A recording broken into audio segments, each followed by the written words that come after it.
Madam Hanya, the wardens in all areas are regrouping. Those Ingenium enemies are wandering around and causing heavy casualties. And to make things worse, those iron wolves broke open the cages and let the criminals out! We've called for backup, but it seems like all communication is jammed. Let's preserve our strength and first take down the isolated prisoners. By decree of the Ten Lords, all prison breakers and intruders shall be apprehended, dead or alive. Just a short time ago, the Nether Key mechanism was activated. It was probably Madame Shui and the Yaoqing messengers, heading to the bottom of the prison. Given the situation, I'm afraid that area is exactly where our enemies are targeting. We mustn't let that vile beast escape from its cage.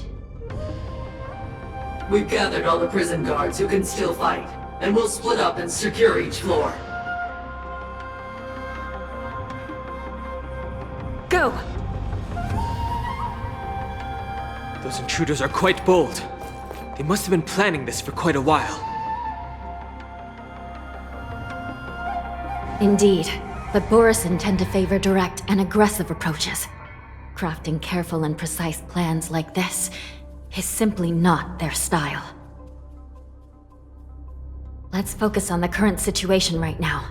Please help me.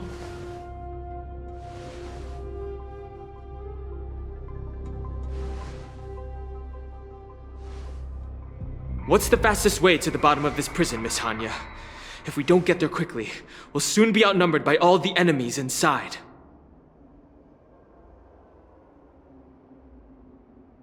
We'll have to bend the rules. Please, follow me.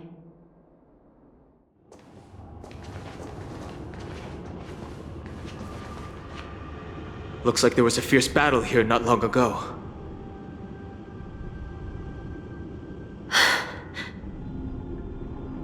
The gate to the prison delve is wide open. Hule has managed to break free. Where are the Yaoqing messengers? And where's my sister? Are they still alive? Let's look around. Maybe we'll find some clues.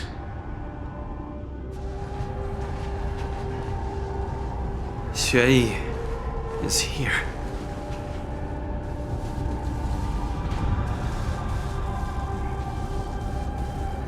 Miss Shui bravely sacrificed herself. My condolences, Miss Hanya. Condolences. Well, that's unnecessary. You misunderstand. Thanks to the Ten Lords' blessing, my sister turned into an Ingenium centuries ago. Dying and returning as just a soul to the Hall of Karma's document office has become a routine for her. While I'm not keen on seeing her throw away her body like it's some replaceable part, but...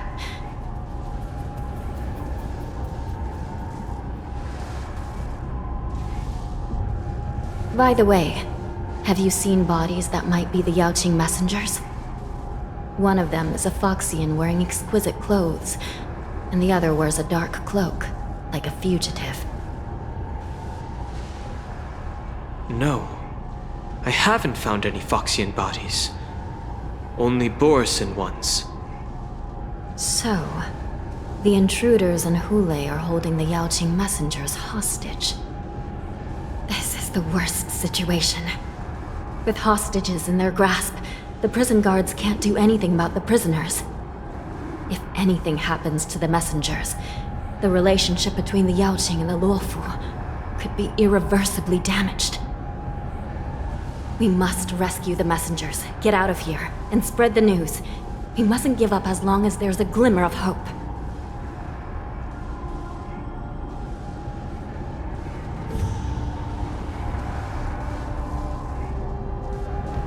What have you found, Miss Hanya?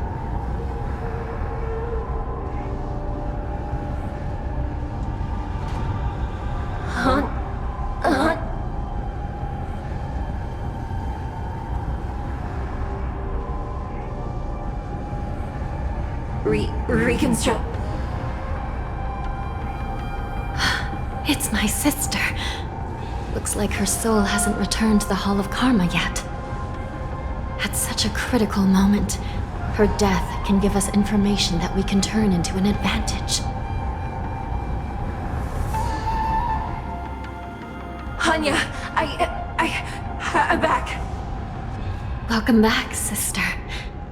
I don't know what kind of expression I should have at a time like this. Happy? Tears of joy? Forget it. I'm used to you coming back in all sorts of forms. It's just a temporary solution. This side crane can't hold all of me. Sister, what did you see when you were killed?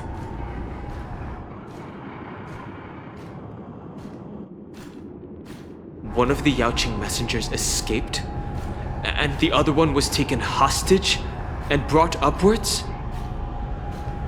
Besides the Borison, there were other intruders. Invisible. Invisible intruders? What does that even mean? How many conspiracies are tangled up in this mess? Do me a favor, sister. The intruders have cut off all communication between inside and outside the prison. And now you're the only person, the only bird who can slip out undetected. Make sure you deliver the news to the outside world.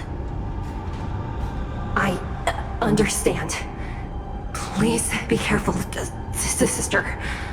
You are different from me. Wait! Something feels off.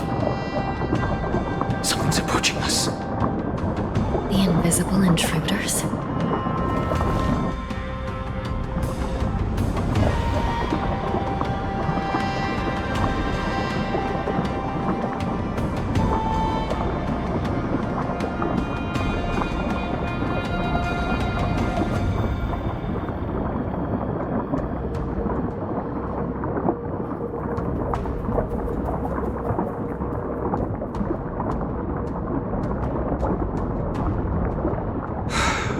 Prison management on the Luofu is truly concerning.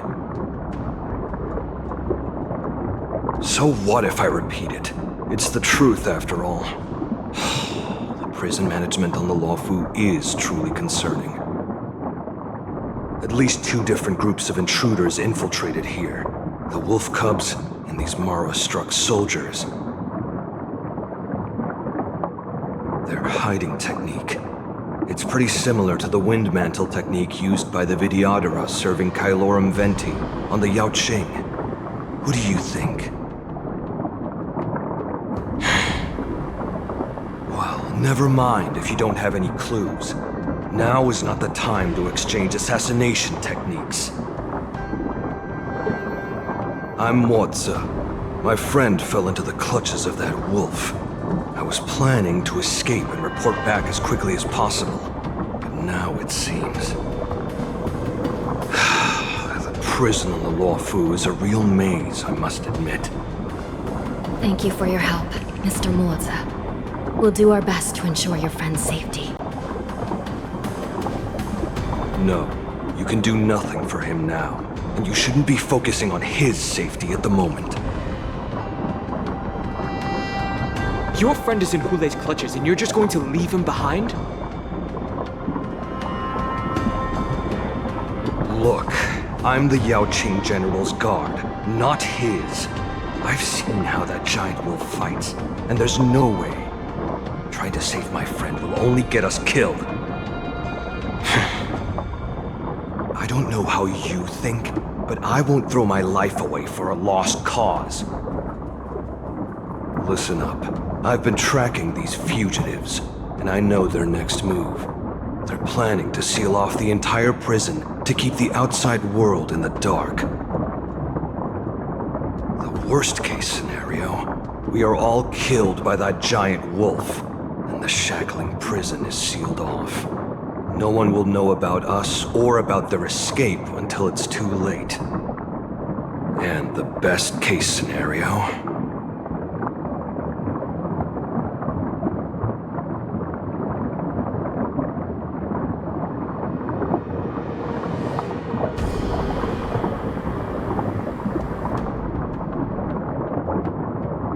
best case scenario would be we seal the gates and trap the enemy inside with us. We can't let that monstrous wolf escape.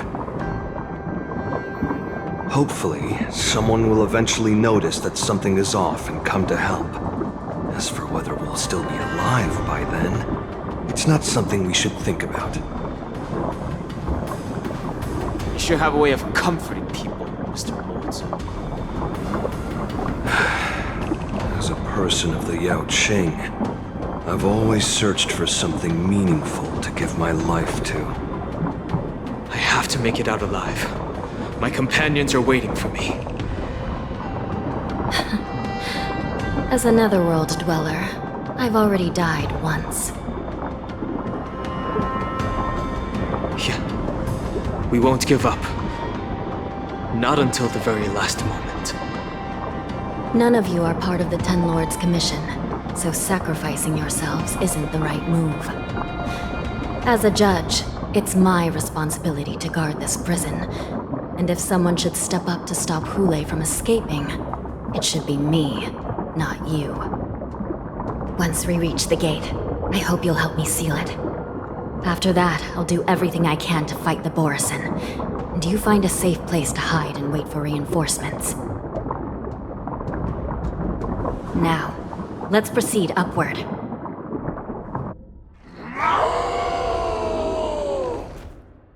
I will hold them back. Don't let Hule escape!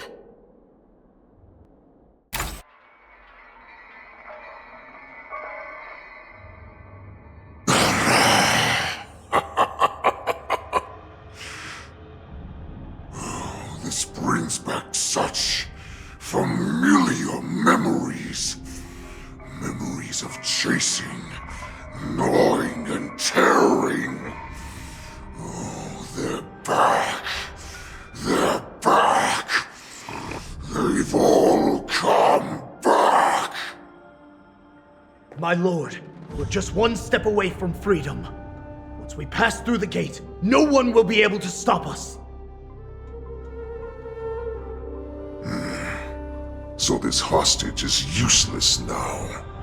Kill him, Moktok. He's getting away. Do something, Xianzhou. It's just like the old days, you useless loser. Just do something!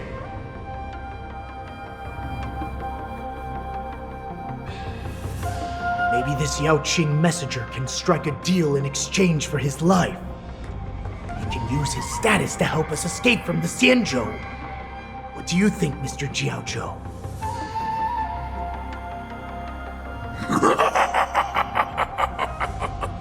Oh, just look at you. Fallen so low during my absence. You're even negotiating with livestock. As far as I recall, no one from the Yao Qing would ever consider a deal with Duran's offspring. I've got to make this beast stay here, whether it's for the sake of Fei Shao or the Yao Qing. Deal.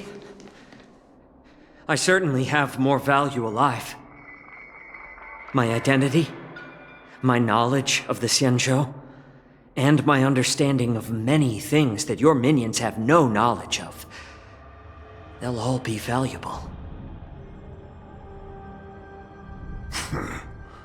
Lowly beast. Muster up that pitiful tongue of yours and plead for what remains of your life. Speak up. I'm afraid you're unaware. The woman who defeated you, Jing Liu, she has recently returned to the Luofu. Your opportunity for revenge is right in front of you.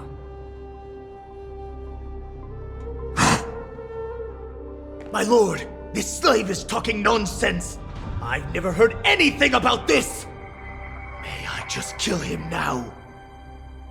Silence, Moktok! And you, slave.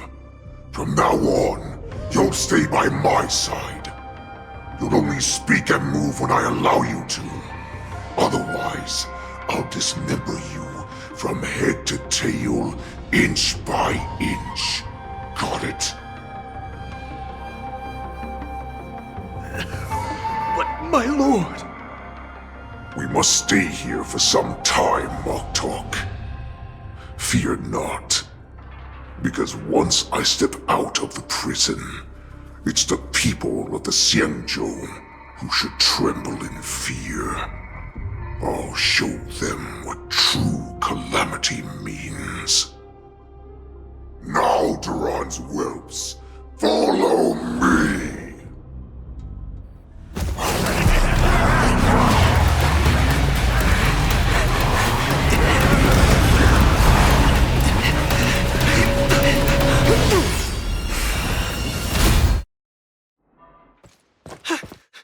Report! After we lost contact with the shackling prison, we received a message from a Psycrane. The prisoners have revolted, and the criminal Hule is nowhere to be found! What about the Yaoqing messengers and the Nameless? No news at the moment. We're trying to restore contact with the shackling prison as soon as possible. I see. You're dismissed.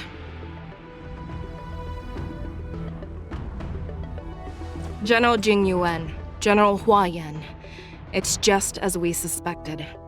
The rise of the Ambrosial Arbor was not the end of things, but the beginning. The hand of the Ruined Legion has already sown the seeds of destruction. From this moment on, the Xianzhou Alliance will face an even greater challenge, from both the abominations of abundance and the destruction itself. If this is what they want, I'm always up for a challenge.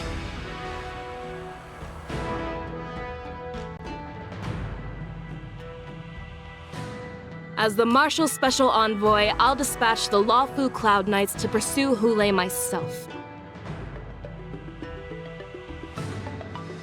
Looks like the hidden dregs have finally come to the surface. And as I said before, it's time to wash them away, once and for all.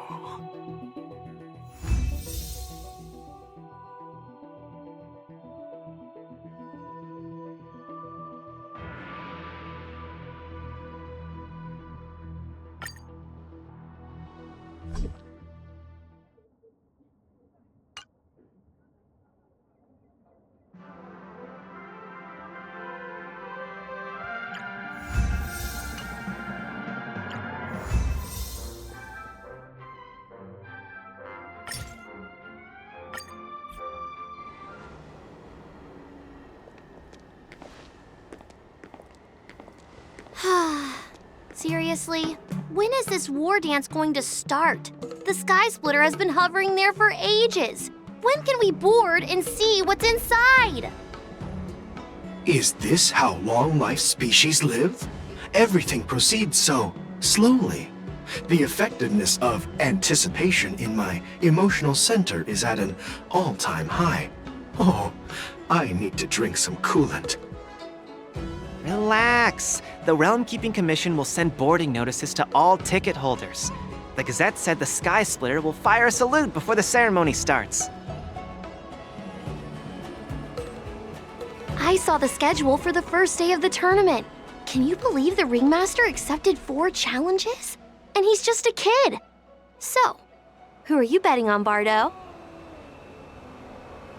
I'm betting on neither. I lost all my credits betting on Roboball games in Taikian. This time, I've decided not to rely on probability games to accomplish my target of getting rich. War dance.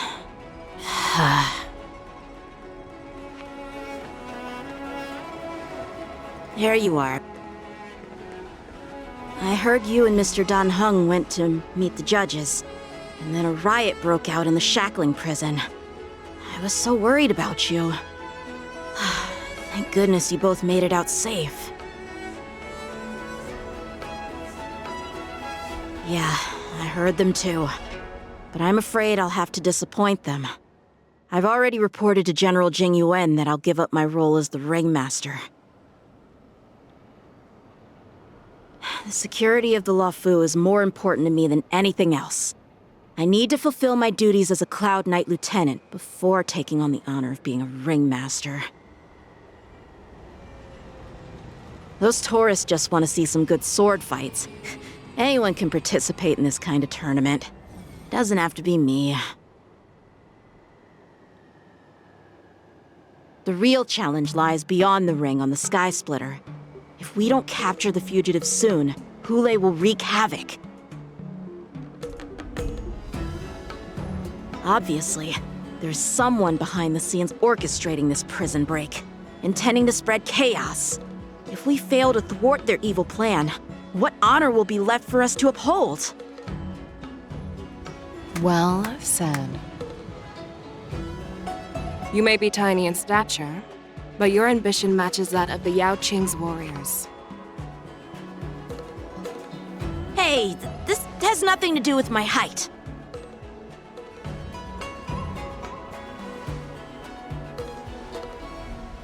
Yes, I suggested to Yanqing that we find a place to have a decent meal. A hunter must be well fed before the hunt. You still have a good appetite, even in the face of disaster. You truly are the Merlin's Claw. Please finish the food quickly so we can get to work, General Fei Xiao. Well, that's not up to me. Dig in. I called you here so you could enjoy the food. Me? This isn't the time for a leisurely meal, and this is way too much for me. Oh. You'd give me time to enjoy a meal, but not yourself? Ever since you encountered those Borisin spies, you've been so busy that you've hardly eaten anything. You can't defeat Hule on an empty stomach. Take your time. Enjoy the meal and calm yourself. Hule's whereabouts are still unknown, and they've even taken Mr. Zhao Cho hostage. The longer we wait, the more complicated the situation becomes.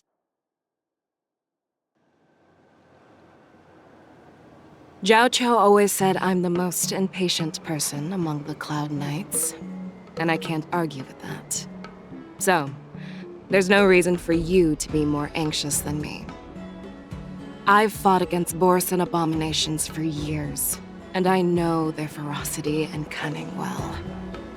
The Borisin were clearly well prepared for this prison break, and now they are staying in the shadows. They have no reason to rush out into the open. When facing cunning and ferocious prey, the hunter must be more patient, biding their time to seize the golden chance for a decisive blow. Once Hule loses his patience and reveals himself, that's when we'll strike. But when will that time come? Like I said, it's only one meal away.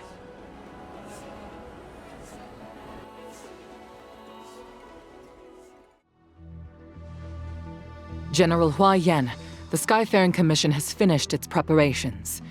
Do you have any other instructions? Representing the consensus between the Merlin's Claw and the Divine Foresight, I'll step in as the temporary commanding officer of the seat of Divine Foresight and oversee the 6 Commission's affairs on the Luofu. What is the situation at the shackling prison?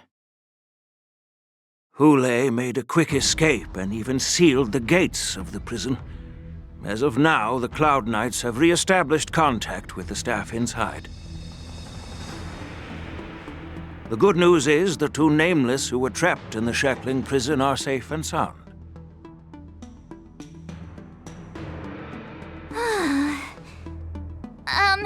I know I shouldn't use the word great given the current situation, but I'm relieved that he and Don Hung are safe.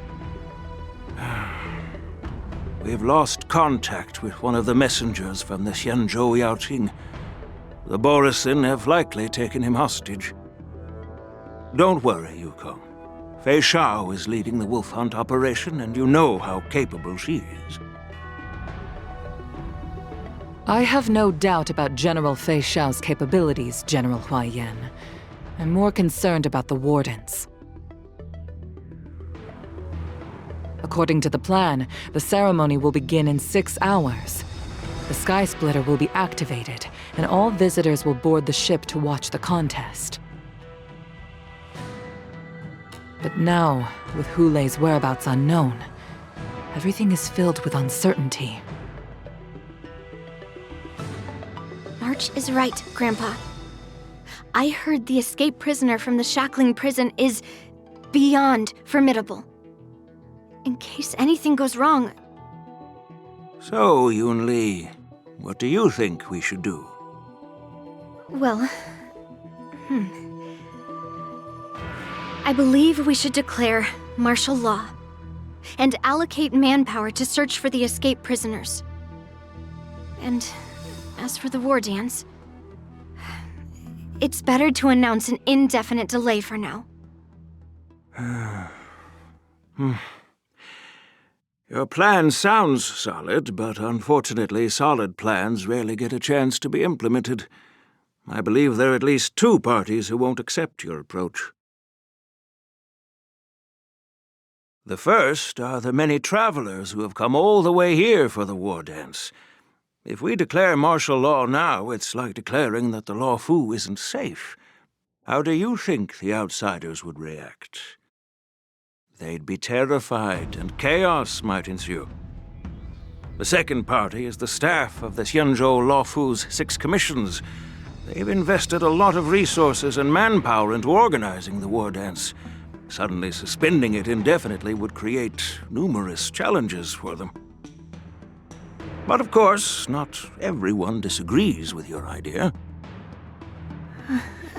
Really? The mastermind behind this incident would fully support your opinion, presumably. Hulei's escape and your discovery of Borisin's spies at Stargazer Navalia. Even a child could guess that these events were orchestrated. The fugitive is just one piece in the game. The one controlling the pieces wants to spread chaos and suspicion among the people on the Luofu. If we declare martial law and postpone the war dance, we'll fall into their trap and instill fear in people even before Hulei actually does anything. So what do we do? We'll search for the prisoners while maintaining order on the Luofu, acting as if nothing has happened. As if nothing has happened? Yanqing said he'd assist the generals, and now he's nowhere to be found. With the host ringmaster gone, how are we supposed to act like nothing has happened? That's why I called the 2 of you here. General Huaiyan, are you asking me to take Yanqing's place as the ringmaster? You caught on quickly, Miss March. That's exactly what I mean. But Miss March is a guest invited by General Jing Yuan, Grandpa. How can an outsider represent the Luofu in the ring? It will make the Xianzhou Luofu a laughingstock. Dear child, the nameless of the Astral Express are renowned throughout the cosmos. It's an honor to have them participate in the ceremony. Plus, Miss March is a disciple of the little Cloud Knight Lieutenant. How can she be regarded as an outsider? We can't afford to have any problems during the war dance. I'm entrusting you not only with the honor of the ring, but also with the security of the Sky Splitter. Yukong, please explain to them the rest of the arrangements.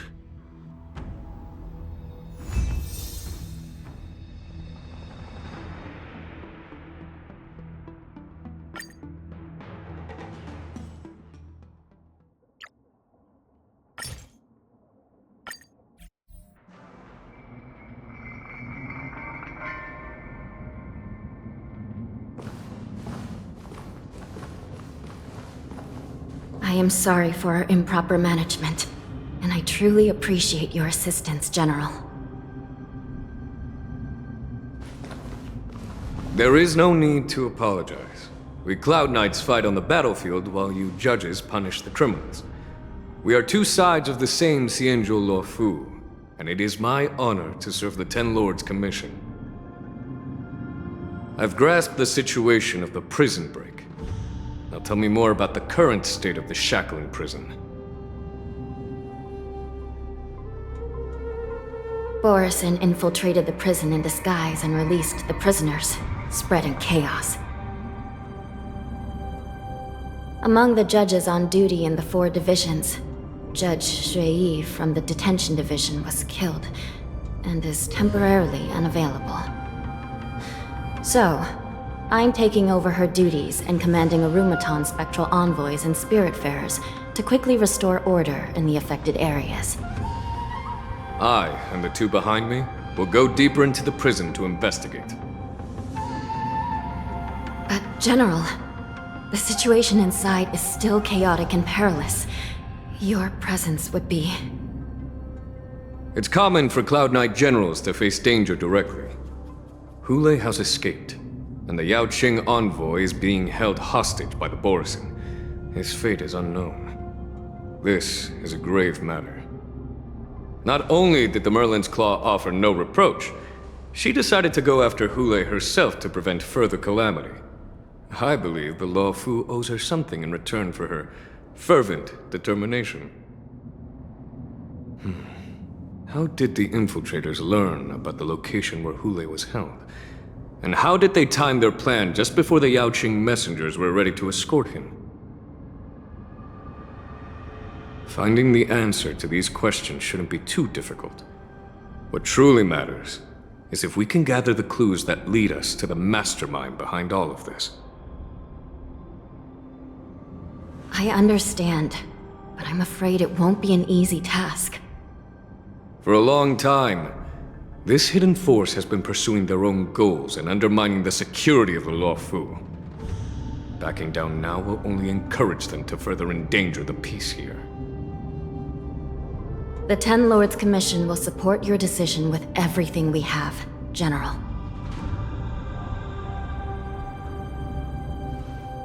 Dan Heng and Ling Sha, I'll need both of you to accompany me on this challenging journey.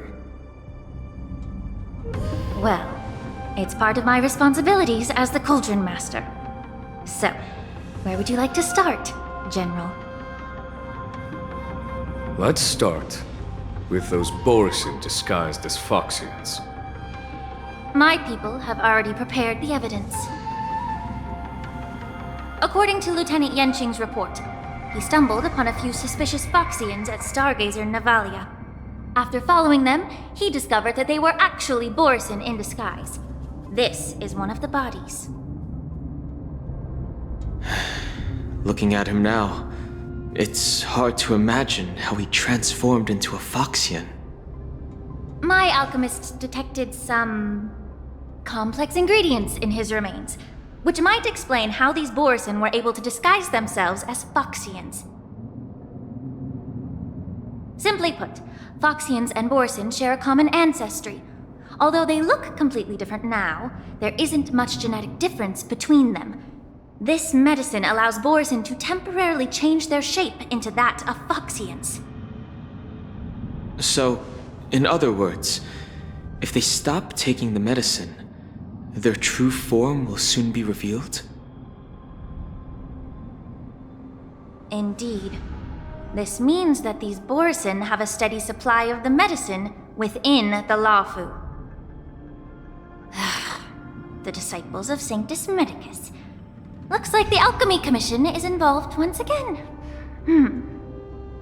When I was sorting through the prescriptions they use, I came across one called Semblance Reversion Essence. It's designed to help those disciples suppress signs of their Mara-struck forms and maintain their normal appearance. When I compared it to the medicine found in the Borisin's body... They're one and the same, aren't they? The medicinal properties and ingredients may differ, but the principle remains the same. Since ancient times, the Borisin have always sought to have more powerful bodies, regarding the Foxians as weaklings. Yet, in order to save their warhead, they were willing to disguise themselves as Foxians. Their determination is quite remarkable. If these infiltrators rely on the medicine to maintain their disguise, then following this lead in our investigation seems prudent. Please follow me. Did this Cloud Knight also take the medicine?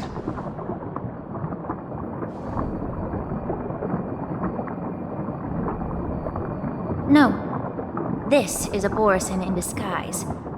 A guard killed him before he could return to his original form. All these Borisin are dressed in official attire. Besides the Cloud Knight, there were also 2 Borisin disguised as members of the Skyframe Commission and the Artisanship Commission. Whoever is providing them with official identities must hold a position of power. Let's search elsewhere.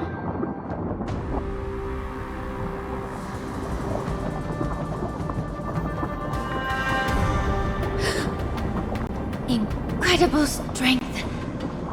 The attacker shattered this warden's bones with a single blow. Such brute strength is not something an ordinary Borisin possesses. This is likely the work of Hulei. If I may be so bold to ask, is this Borisin truly that formidable? I have lived a bit longer and engaged in a few more battles than you, Miss Lingshaw.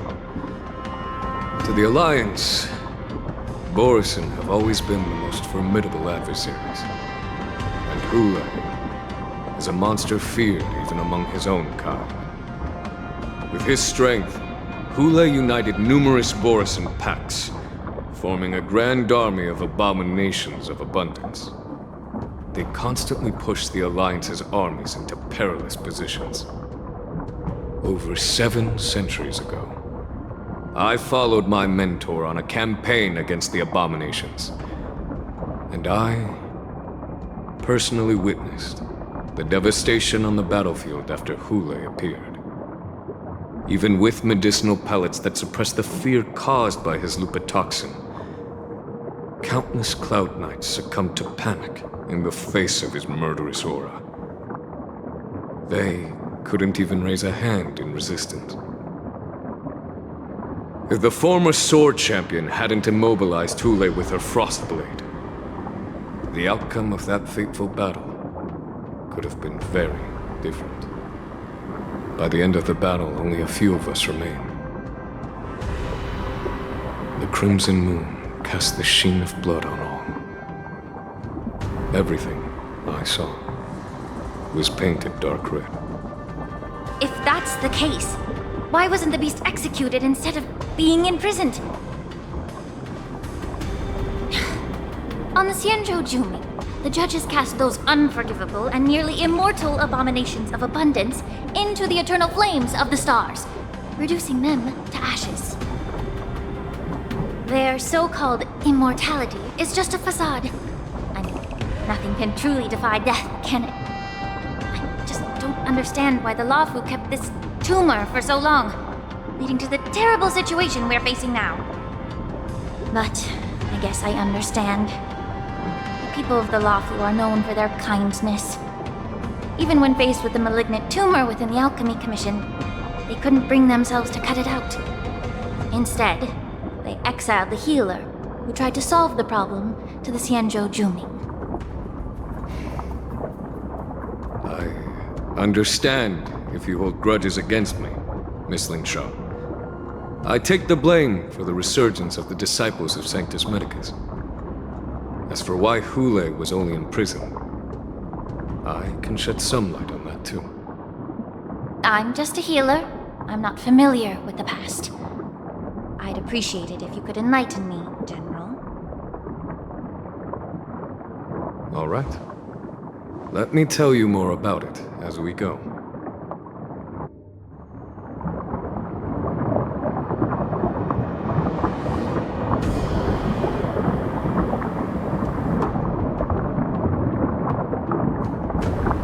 Someone bit open his arteries and drained almost all of his blood while he was still alive. Such a cruel and ruthless act. Despite despite being a long-lived species, Borisin are actually more like predatory beasts that must feed on raw blood and flesh. I've heard that Hule was deprived of food and water in the shackling prison. It's hard to imagine how he managed to suppress his hunger for over 7 centuries. Will the hostage from the Yaoqing be able to avoid being his meal? Such is the terrible nature of the abominations of abundance. We subjected him to the Forest of Swords to drain his life force. But in the end, his punishment turned into a test of our patience. Just like you said, Miss Xianzhou. Casting a creature that can't be killed into a star would be a way to permanently get rid of it. But unfortunately... The Foxians didn't agree to that. Exactly. The atrocities committed by Hule went beyond mere massacres. Throughout numerous wars, we made every effort to eradicate the Borisin. But Hule, with his mysterious sorcery, turned countless Foxians into his pawns, and so the Borisin kept returning. The Foxians curse his name day and night, and they even use it to scare children into staying quiet. How could they grant a swift death to such a great sinner? I wonder if you know why Hule wasn't taken into custody by the Foxian majority Xianzhou Yaoqing, but instead imprisoned in the Xianzhou Luofu, Miss Xianzhou. As you mentioned, your mentor was an exceptional warrior and was the one who defeated Hule, an extraordinary achievement. Therefore, the Marshal placed this feral beast under the jurisdiction of the Xianzhou Luofu as an honor, I assume? It seems you have a major misunderstanding about this arrangement, Miss Xianzhou. Allow me to explain it to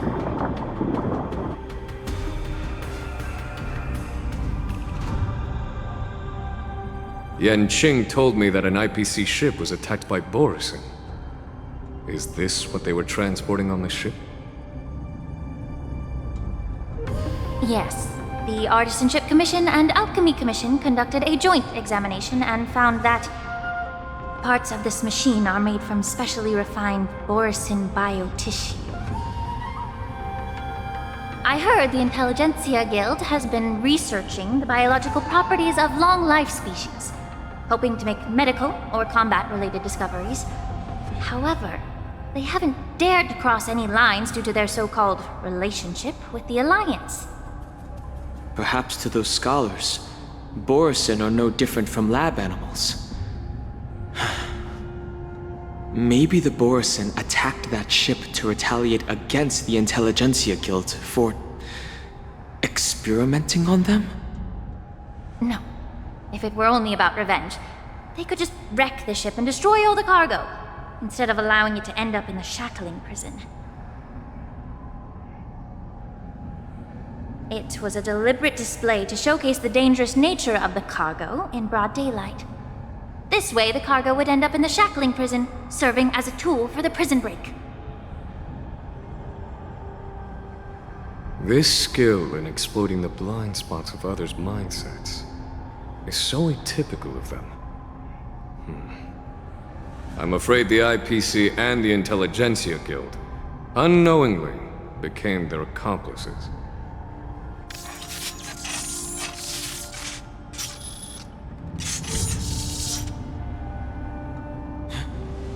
Watch out! This thing is still alive!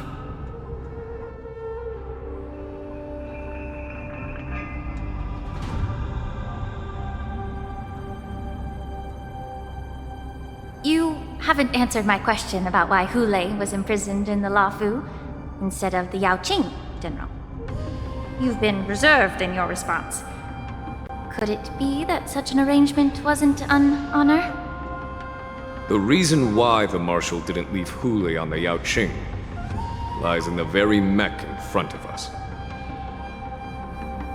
Are you suggesting that there are people trying to understand Hule's secrets and use them for their own purposes? Just like with this mech? Well, I understand. I've heard that the Foxians on the Yaoqing share a bloodline with the Borisin. And just like the Borisin, some of the Foxians there experience an uncontrollable insanity called moon rage. The Marshal believed that this would be inhumane and no different from what the Borisin did, so...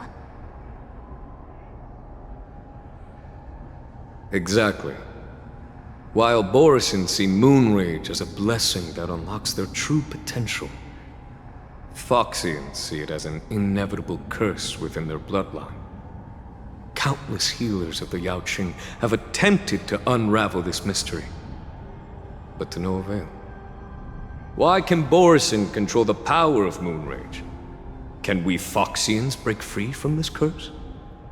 These questions were asked frequently. Each questioner had good intentions.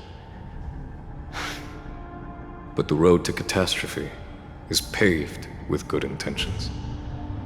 To the Foxians of the Yaoqing, Hulei was not only the warhead of the Borisin, but also a monster that could be the subject of much research.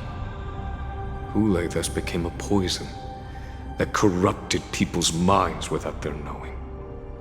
That's why the Marshal decided to imprison Hulei and the Luofu. It wasn't an honor, but rather a warning. Because such selfish pursuits in the name of good intentions once led to a tragedy on the Luofu that served as a warning to future generations. This edition of Imbibitor Lunae. By imprisoning Hulei and the Xianzhou Luofu, the Marshal both suppressed the dangerous intentions of the Yaoqing Foxians and warned the Xianzhou Luofu to refrain from repeating its mistake. That was a necessary trade-off. The Xianzhou alliance is not solely about the Xianzhou natives. Only when all three races, Foxian, Vidyadhara, and Xianzhou natives, form an alliance, will there be a promising future for all. Thank you for enlightening me. Was it for the same reason that you traded off my mentor to the Xianzhou Zhuming, only to stand idle and allow the resurgence of the disciples of Sanctus Medicus? You said that I couldn't bear to cut out the malignant tumor within the Alchemy Commission, but instead exiled the healer who tried to solve the problem to the Xianzhou Zhuming. But did your mentor tell you her good intentions led her to perform certain healing arts on Dan Heng, who had just finished his hatching rebirth, so that he would regain the memories of his past life? What did you just say? She believed that restoring the High Elder's knowledge of his past life would allow the Vidyadhara to resume their duty as the guardians of the Ambrosial Arbor, quelling the strife within their clan and bringing everything back on the right path. But just as I mentioned earlier, the road to catastrophe is always paved with good intentions. Since then, the 6 charioteers decided that the Alchemy Commission would no longer have a cauldron master. Until your arrival now. If that's the case, I should thank you for protecting my mentor by exiling her, General. Quite the contrary. I should be the one thanking you. Thanking me? All I ever want is to have a clear conscience. However, can long-life species truly achieve that goal in their long-drawn lives? For example, you were implicated along with your mentor, and forced to leave your homeland without knowing the truth. And now, with the complicated situation in the Alchemy Commission, the Alliance has spared me a lot of trouble by sending you to handle this challenging task. Shouldn't I be thanking you instead? Your eloquence is indeed impressive, the divine foresight. You won't even leave me any excuses to hold a grudge against you. But, let me make it clear. The Alliance sent me here to handle the business impartially, not to choose sides. It doesn't matter which side you choose, Miss Lingshaw. At the end of the day, both you and I stand on the side of the Alliance, don't we? Let's keep going.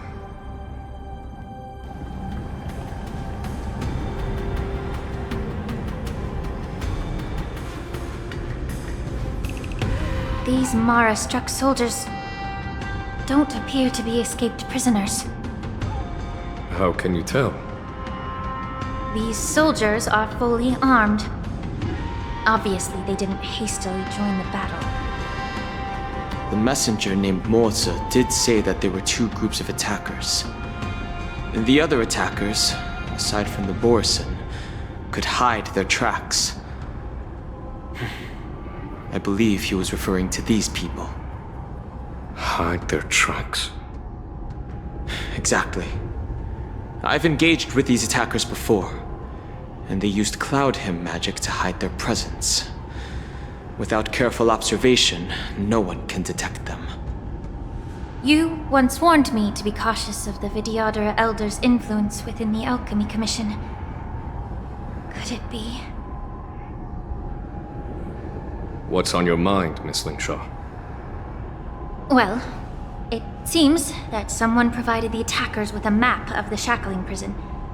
And considering the Vidyadhara's involvement in the prison's construction, it raises suspicion about their role in this. Additionally, the fact that the Borison need medicine to disguise themselves would suggest that there are still moles within the Alchemy Commission assisting them covertly.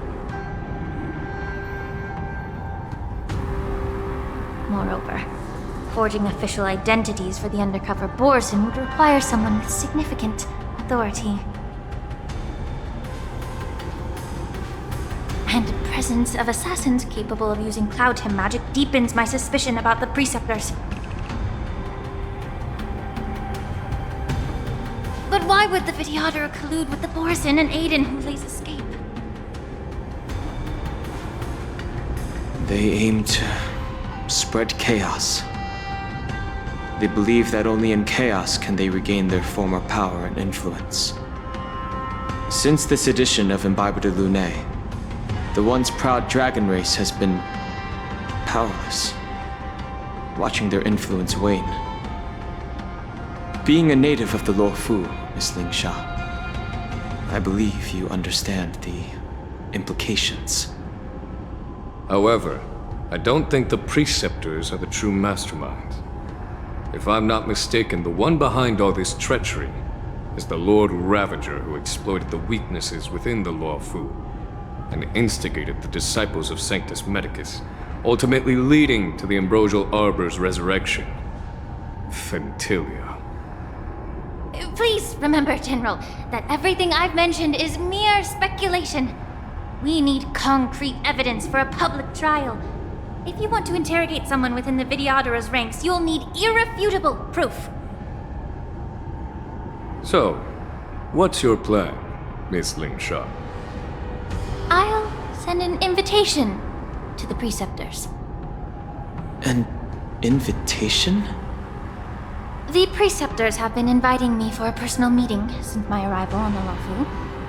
Now, I'll send them the remains of these Mara-struck soldiers and the route map I found in the prisoner's possession. Then, I'll ask them to meet me at Scale Gorge Waterscape. I'd like to hear their explanations. Good idea. If I were to take action, it might alert the true mastermind. I trust you to handle this matter, Miss Lingshaw. The internal affairs of the Vidyadhara should remain under their jurisdiction. And don't worry if things don't go smoothly. Once the wolf hunt operation is over, the hidden truths will come to light. Speaking of the wolf hunt operation, I'm truly worried about the Yaoqing messenger who was taken hostage. Hulei was starving in the shackling prison for centuries. I don't know if the messenger can survive in that wolf's clutches. May Rainbow's blessing keep him safe.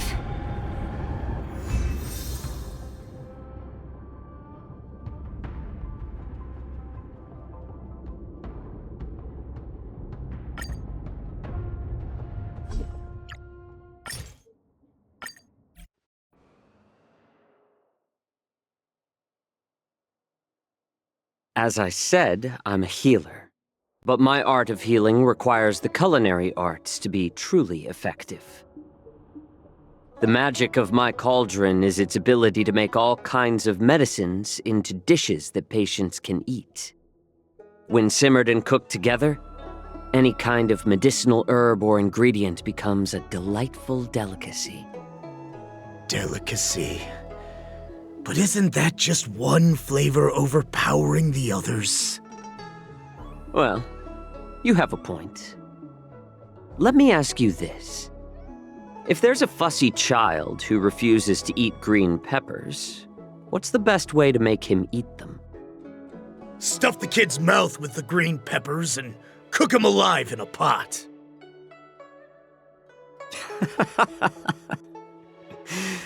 You have quite the sense of humor. I've heard that you, Borisin, have lost many of your taste buds during the self-modification process, so you can't experience complex flavors. Only the saltiness of blood and flesh truly awakens your appetite. It's a shame I don't have any green peppers right now. Otherwise, I'd happily stuff them into your mouth and cook you alive in a pot. I'm just kidding. The answer is quite simple. Chop up the peppers and mix them with minced meat to make meatballs. This way, the flavor of the meat overpowers the taste of the peppers, and even a fussy child can enjoy them. Can I just boil your tongue in this hot pot? I know you're trying to buy time until someone comes to your rescue. You said that Jin Liu recently returned to the Luofu, right? Well, she did come back. But, unfortunately, I also found out that she committed serious crimes and was escorted to another Xianzhou ship. Do you really think you can delay our departure by provoking Lord Hulei's desire for revenge with your clever little tongue? You see Borisin as savages who know nothing about the Xianzhou, but in fact, we know all about your tracking tricks. Like the jade abacus you're carrying, and the side cranes in the sky. The more hope you hold in your heart, the greater your pain will be when death comes. I wonder if you can maintain your composure when I tear your throat open. His composure is only a temporary effect of the medicine. And it will wear off soon, right? Lord Hulei! Oh, you pathetic Foxians. For thousands of years, we were the ones who allowed you to live, and who granted you civilization.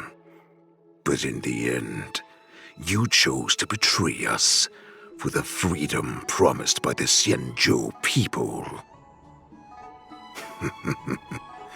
But it's all right. As long as you catch the scent of your masters, you obediently return to us, no matter how far you run away. Run away, you said? Well, I'm not the one who's trying to run away right now. The Borisin's era has long passed. Did they ever tell you these harsh facts before giving you hope for returning home, Lord Hulei? Now they're being crushed by the Merlin's claw of the Yaoqing, by a Foxian. They're hiding in remote corners of the cosmos, trembling with fear like a wounded beast on its last legs, reaching out desperately for any fake hope of salvation, which in this case is you. The Merlin's claw of the Yaoqing. A Foxian? Very interesting. Tell me, Mock Talk, is he speaking the truth? He isn't lying. That lowly beast was a war slave who ran away from our pack. Cannon fodder, a thief! She stole our power and used her knowledge about us to fight us, using every dirty trick in the book! And she bested you, Moktok. Fairness is but a pathetic excuse for the dead and defeated. Since our great pack has fallen apart, who told you that I was alive? And who sent you here? In our darkest hours, it was a prophet of the Master of Immortality, named Mongus, who showed us the way. Her guidance brought us hope. This prophet, Mongus, what does she want? The prophet made this proclamation. The Borisin have been divided for too long, and only your return can unite all the packs, restoring us to our former glory. That's when we learned that you were still alive. It must have been a manifestation of the Master of Immortality. And the prophet told us that the Foxian general of the Yaoqing would take you to her ship during the Luofu's war dance, and that it would be our best chance to infiltrate and free you from your prison. And just as she said, we did it! Even if you managed to set Hule free, you'd have no way to escape. We've already prepared our ships, and the prophet's prediction will surely come true. Once the news about the prison break spreads, the Cloud Knights will close all the ports. You may think you've escaped the prison, but you're just trapped in another cage, known as the Luofu. Let me kill this unruly, lowly beast, Lord Hule! I assure you that our star skiffs will soon arrive. Right now, everyone in the Luofu is distracted by the stupid war dance, so this will be the perfect chance to escape. Once you've returned to your territory, your revenge against the Xianzhou ships will be within reach. Perfect chance to return to my weak and shattered pack at the mercy of a ridiculous false prophet and become a mere puppet in her clutches. Her plan is full of flaws. The only paths she has prepared for you are escape and death. Listen up. A wolf never allows itself to become prey. From now on, you'll follow my orders. Since you are so confident that the Cloud Knights will close the ports, Xianzhou, I'm now giving you a chance to go and see it for yourself. Go to the ports, come back, and tell me what you saw. Wait, what did you just say? But my lord! Would an alpha wolf ever listen to a cub, Moktok? No, I've never heard anything like that. I wasn't trying to defy your will. I will always unquestioningly follow your orders. I'm offering you a once-in-a-lifetime opportunity. Don't you want to run away, Xianzhou? You will come back, because Foxians like you always obediently return to their masters, no matter how far they run away. Water! I need some water! What the heck was I thinking? If I knew it'd end like this, I would have stayed in the shackling prison. Better to live in shackles and die free. Let me take a look. I can help you out. Are you a healer? Please, bandage me up. I don't want to die. Although Hule and his followers can currently hide in the city, won't be long before they're found. What was he planning when he let me go? Why are you wasting time here? You are Borisin. That's right. So that's how you managed to infiltrate the Xianzhou ship. If I hadn't been so familiar with the scent of Borisin, I wouldn't have been able to tell. Never heard of such miraculous medicine, huh? Medicine?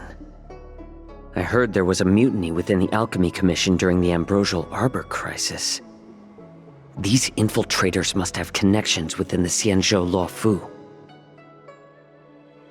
Lord Hule ordered you to go to the port and take a look, you lovely beast. Why are you still lingering here? I can't believe he actually let me go. What game is he playing? Perhaps I can try to warn the Cloud Knights. No. Perhaps I can just escape.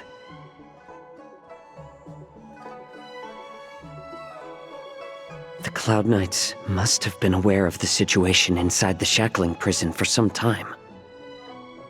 Will General Fei Xiao personally lead a squad to capture Hule? For now, I'll do as he asked.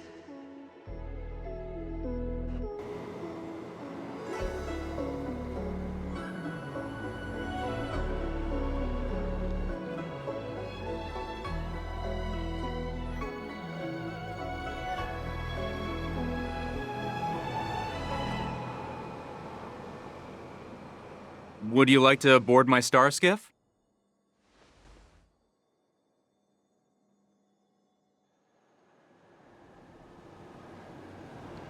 Well, my little star skiff can't accommodate that many.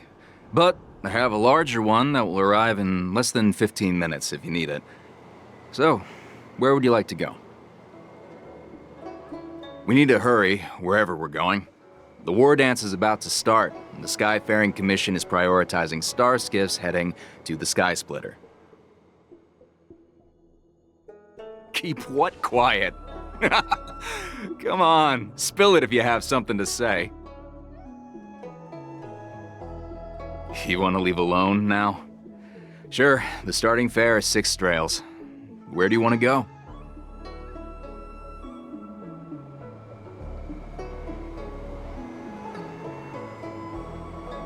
Hey, you can't take my star skiff for free.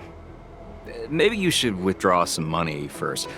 I'll be ready whenever you are.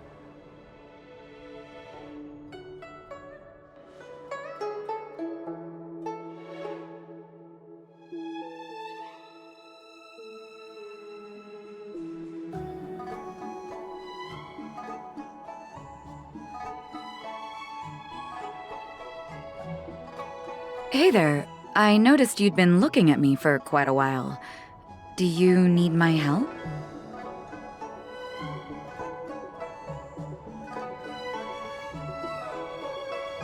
Could you please provide more details? What? Are you sure about that? Wait. I recognize you. You're the lost Yaoqing messenger. How are you here?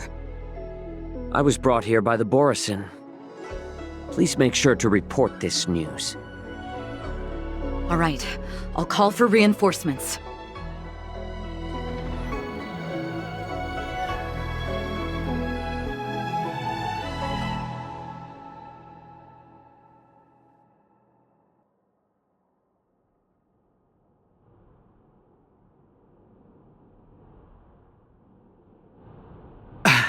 I'm sorry, but the Realm Keeping Commission Chancery is currently closed. All the officers and officials have been reassigned to assist in the war dance.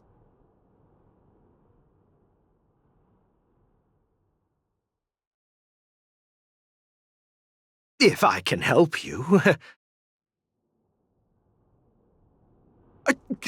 Borisin? Here? Are you serious? These Borisin are disguised as Foxians. Please warn the Cloud Knights immediately. Will you please wait here for a while? I'll find a soldier.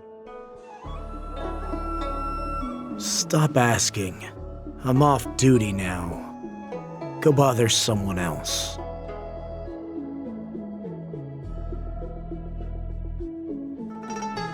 Can't you just stop asking? You're not one of us, but I smell a familiar scent on you. The Warhead sent me here to check on the situation. No, not at all. Instead, the Skyfaring Commission is clearing routes to prioritize star skiffs heading to the Sky Splitter. This will make our ships more noticeable when we try to escape. You're back, Xianzhou. Come and take a good look. Who are these people? This Cloud Knight says there's official business that requires my cooperation.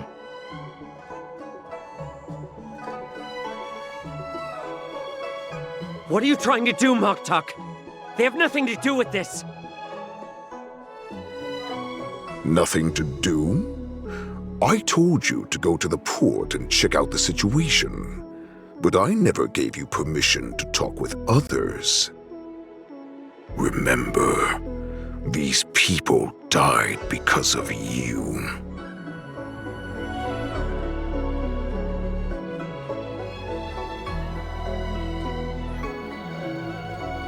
You want to prove to me that you hold everyone's lives in your hands, right, Hule? Oh, exactly as you said. So, have the Cloud Knights closed the ports? No. They don't want to publicize my escape. I understand. It's no surprise, for fear is more deadly than claws and fangs. Especially during a festive time like the war dance. What lurks here is not a group of fugitives, but rather a pack of wolves amidst a flock. My cubs are hungry, ready to feast on flesh and blood, reveling in your fear. Your calm facade will soon crumble. I can tear through it and expose your pathetic bones any time. There's no escape from me, Xianzhou. Of course, you can try your luck and believe that your wits will save you. But remember, you're not the only hostage in this city. If you try anything funny, innocent people will die because of you. Now, let's talk about the Foxian general you serve. Moktuk says she's here for me, which means she'll be hunting me herself. Before the hunt begins, I need to know my opponent. You can refuse and play tough, or you can cooperate and save us both some time, healer.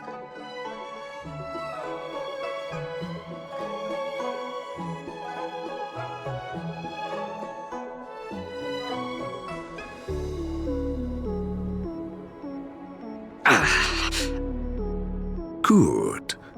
At least you didn't try to draw attention with a scream. That way no one will die in vain. Fine. I'll tell you what you want to know about her. But I expect something in return.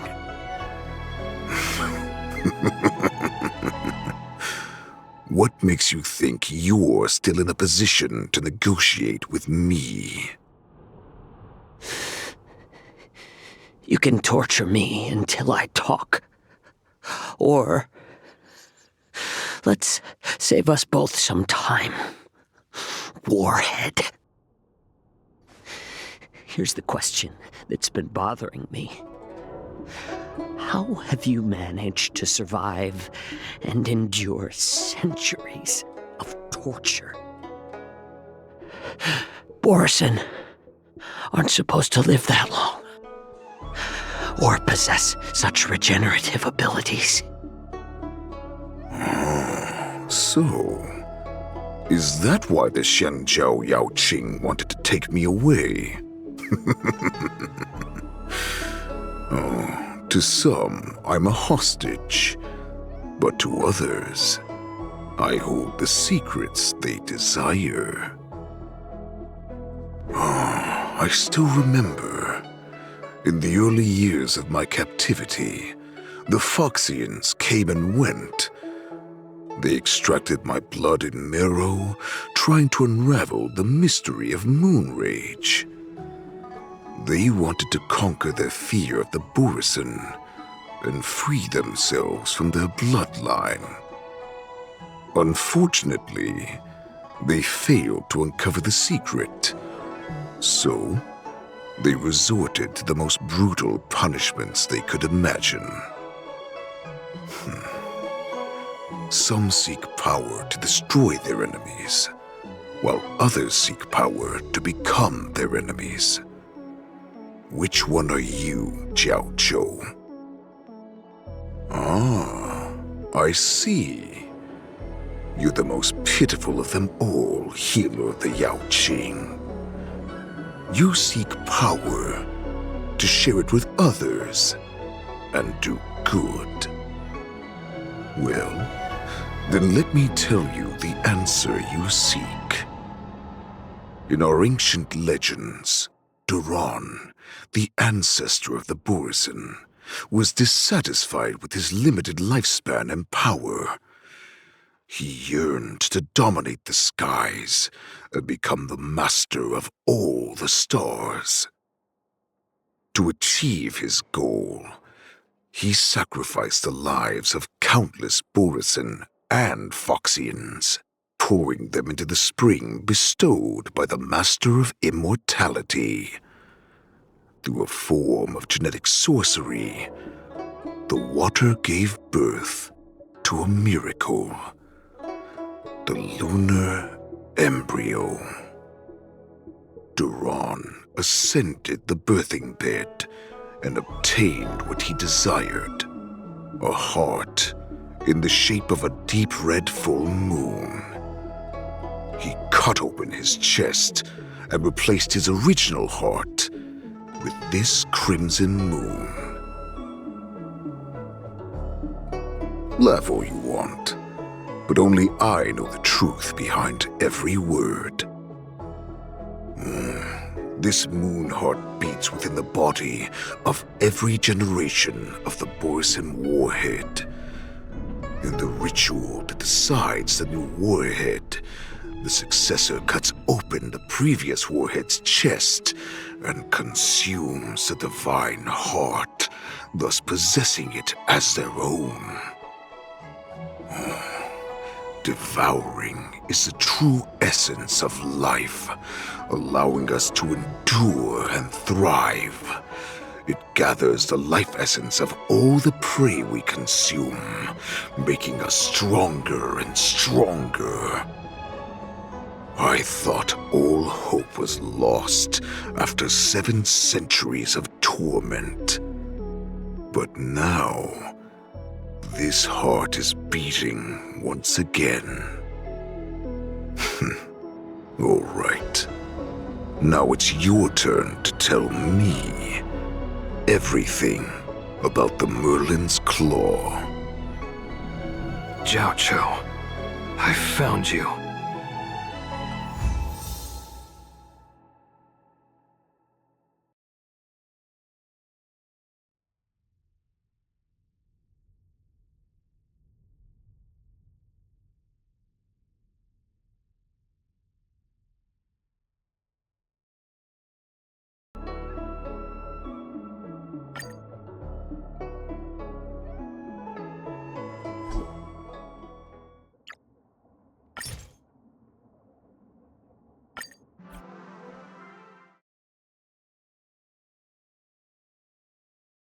I know I'm in no position to question your orders, but if I understand correctly, you already have intelligence about the Borison?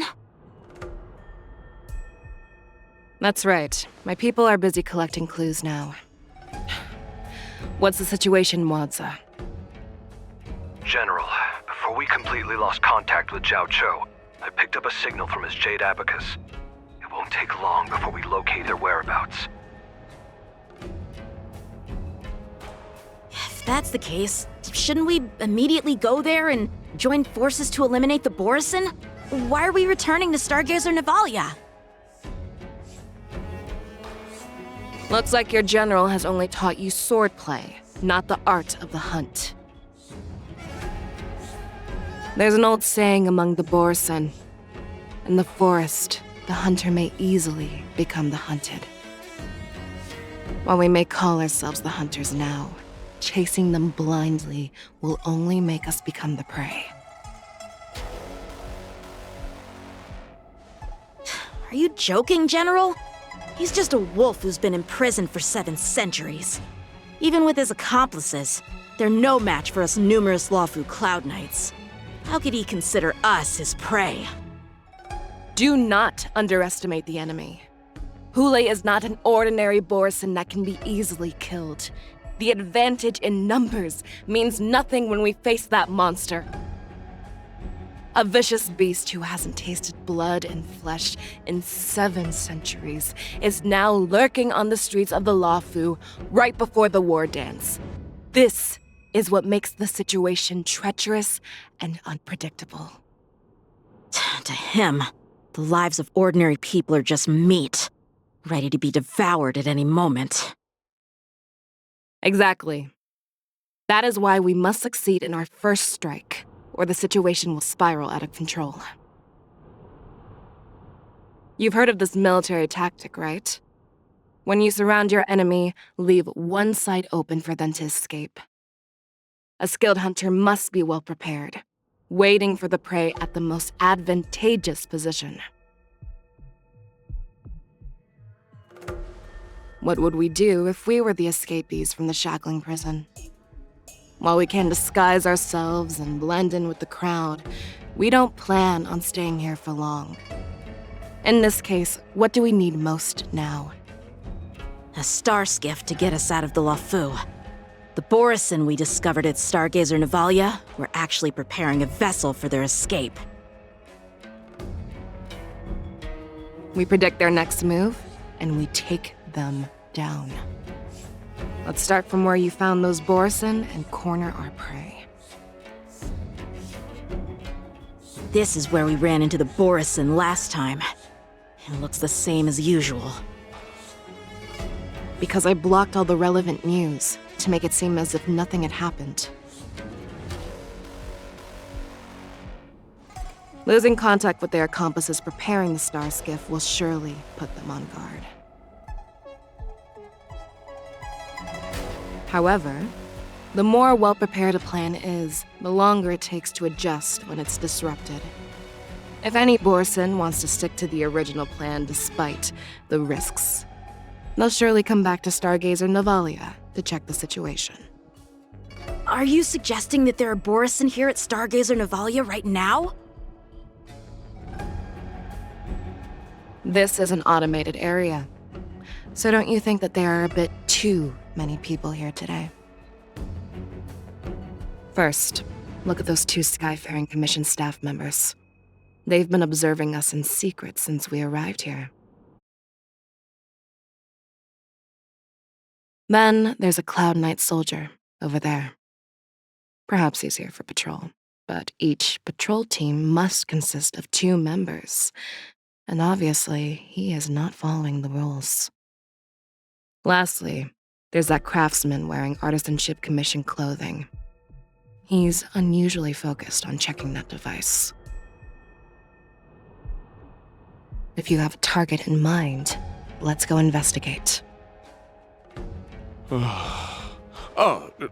Yanxing and General Fei Xiao? You're aware of the Borison prison break, right? Yeah, I've received the news, and I'll be on the alert. Looks like you've been keeping an eye on the Sky Splitter. Have you noticed anything unusual? No, everything is normal on the ship. Nothing out of the ordinary.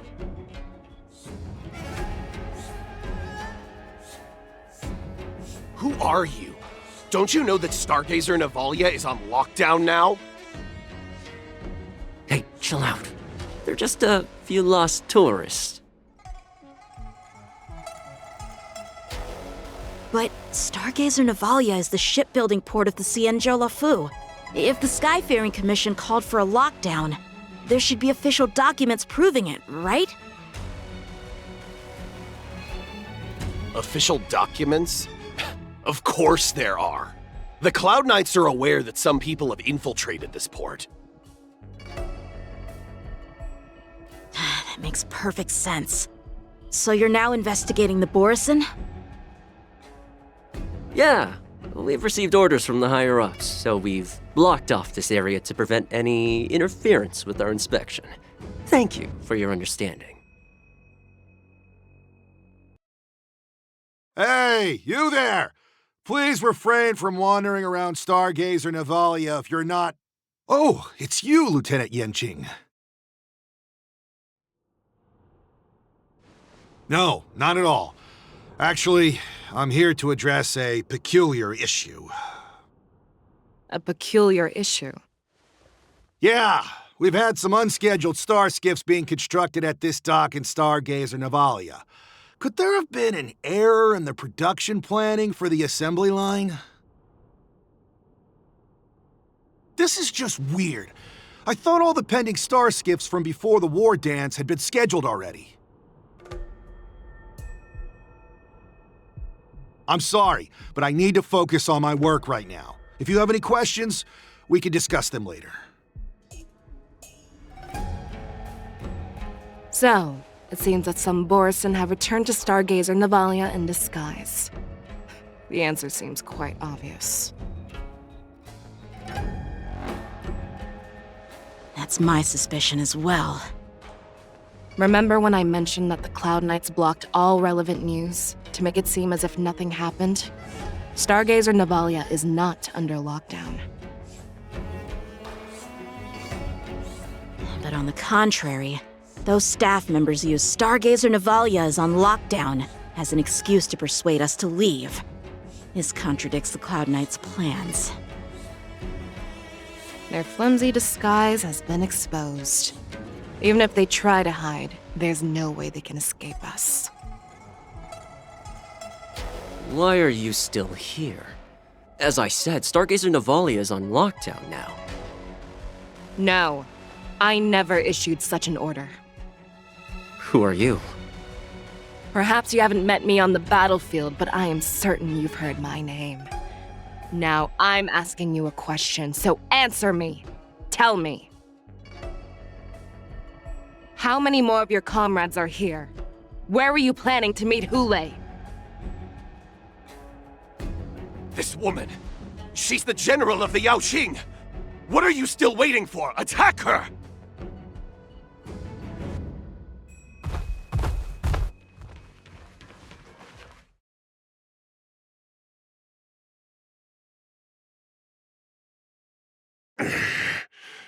Why don't you kill me? Because I need answers. You were our war slave, so you should know us descendants of Duran. You want me to talk? Fine. Try whatever you want, but I assure you, you won't get anything from me. Only fangs and blood. If I were to do that, I wouldn't be any different from you. I am the arrow that pierces the wolf's heart. I grant you a swift death. That's exactly what I desire. Wolves that leave the pack are prepared prepared for the fate of never returning home.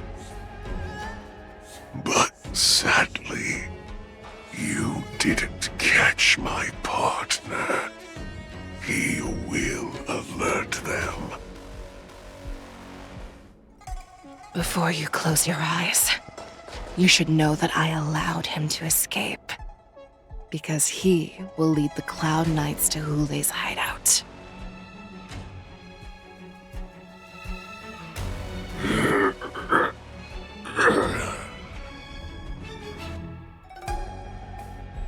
Is this how you leave one side open? You let that Borison escape so you could track him? This is the most common hunting tactic used by Borison. I know the methods of these abominations all too well. They always leave an escape route for their prey, allowing them to flee in fear. Then they chase them like it's a game. Borison get great satisfaction from the last struggles of their victims. Have you witnessed these things firsthand? That guy called you a war slave. What exactly have you experienced? Well, just a hazy past that I can barely recollect. Long ago, I was one of them. The word Borison was only used to refer to those wolf masters. I'm a Foxian who was born in one of the fallen territories.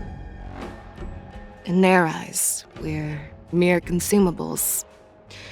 Cannon fodder used to slow down Xianzhou attacks on the battlefield. But you survived. And not only that, you became the general of the Yaoqing. If I get the chance, I'd love to hear stories of your past, General. Speaking of stories, you've reminded me that now is not the time for them. Wadza, we've sent the warning from Stargazer Navalia.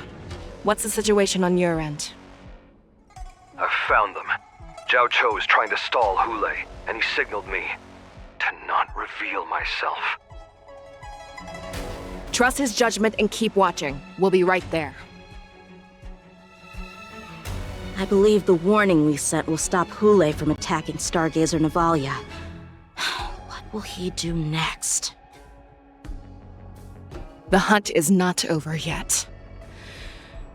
Stay safe, Xianzhou.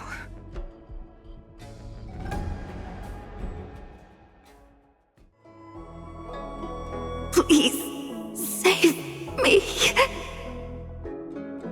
I want to live. Doctor! Xiaozhou, find a medical ingenium and give that kid a shot! Hurry! I see. How's the front line? The Borison beast chips have already landed on the Fenghu. It won't be long before this place is overrun as well. What about General Yueyu? Any news from her? I'm her healer. I should stay by her side at a time like this. She asked me to tell you that she's not coming back. She must protect the Cloud Pier telescope. General asks you to save that kid. The girl fought desperately just to bring us all back here alive. I've never seen such a brutal fighting style. Her body, it's like she was split open. Just like... Her blood pressure is dropping. Do you hear me, Xiaozhou? Loud and clear. Get me some tumble dust. We've got to start the operation right now. I will bring her back. Is that why you're so determined to learn my secrets? Do you hear me, Xiaozhou? I do. Loud and clear. So she saved you all in that great battle on the Xianzhou Fenghu 3 decades ago. But to your surprise, you discovered her Borison bloodline while she was at death's door. Moktok told me that she was a war slave who escaped from the Eclipse Pack. Oh, what a twist of fate. Turns out, she's from the same clan as I am. Now I understand. No wonder she displayed such astounding power, determination, and cruelty in battle. Turns out it's all because of her Borison bloodline. Mutt. Despicable mutt.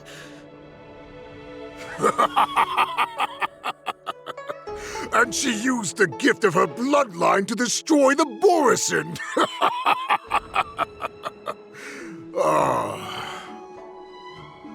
Moon Rage, a blessing for wolves, and a curse for foxes. For Borison, to have their bodies torn apart by Moon Rage and transform into a beast is the ultimate joy.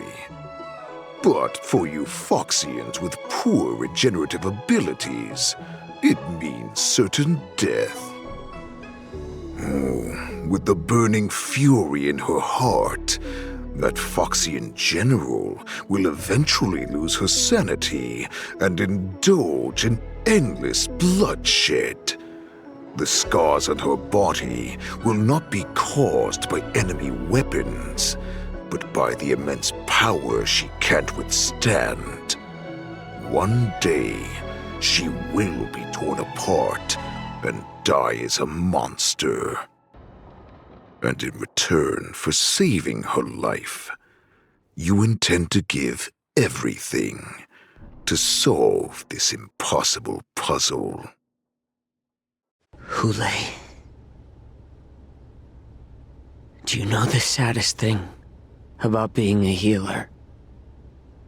All this time, I've devoted my life to bringing back those who sacrificed their lives to monsters like you. I exhausted myself, and my hands trembled. But I believed everything I did was meaningful. But once again, they rushed into battle. And then I heard of their deaths. They died under your claws, in your jaws, amidst the flames of crashing star skiffs, and under the Lux arrow of rainbow. Like a useless idiot, I saved a fish named Life out of the cauldron called Death, only to watch it struggle, dive back into the boiling broth. So I asked myself, why were they so eager to run toward their death after they had recovered from their wounds? Why wouldn't they value their hard-won life? All the doubts left me feeling lost.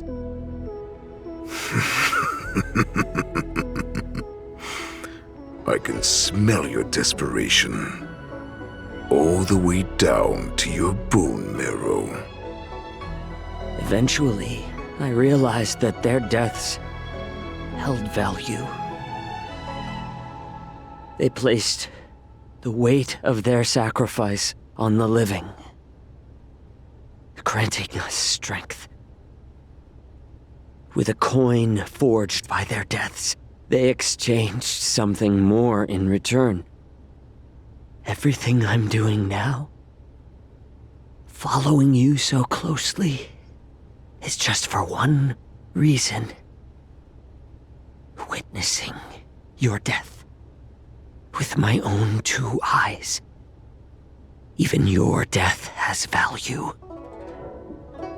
It will pave the way for a peaceful war dance and a fully cured Feixiao. The thoughts in your pathetic head are hardly surprising. Did you already know this? Yes, I did. As Borisin, we understand the value of death more than anyone. And as a healer who has witnessed so much death, you won't be swayed by fear. What a shame, what a shame. Your story actually sparked a trace of respect for you in my heart. Can you even feel respect with your corrupted heart? Of course, because I caught a whiff of my own kind in you. Unfortunately, in the end, you're still just a weak fox. As the wolf's creed goes, gift the wolf a dead end where new paths arise. Raise him to a doomed fate where satiation lies. The cowards in forgotten corners meet their unworthy demise. Yet the valorous in brutal battles embrace their eternal prize. That's why I'm keeping you alive for now. I want to show you how Borisin truly respect their enemies. We will consume your flesh and blood, nourishing our own. We will crush your hopes and dreams, clearing a path for our hunt. Your feeble souls will witness a new future. A future that belongs to me. My lord, we received a message. Our arrangement at Stargazer Navalia has been discovered. We must act quickly. That doesn't surprise me at all. Moktok, what's that noise? It's the Sky Splitter. The ship that the Wardens will be held on is about to set off. The Skyfaring Commission will clear the air routes. And if our star skiffs try to escape, we'll be spotted. Calm down, Moktok. Look at you now, hiding and fearful. Where is your Borisin dignity? As I said, I'd sacrifice my dignity for your return. As long as you can come back to the Borisin Pax, there's still hope. Hope? The Borisin have forgotten the wolf's creed. Weak creatures put their hope in the strong, but the strong fight their way out. Bringing me back instead of choosing a new master only proves the decline of our pack. And as for the prophet who manipulated you into saving me, she's just a liar, trying to use Duran's offspring. Moktok, let me tell you how the Borisin will rise to power. We won't hide like rats in the streets of the Xianzhou. We will be ravenous wolves, walking amongst a herd of lambs with our fangs bared. But Great Warhead, our packs are not here. We can't go to war like this. Our packs are not here.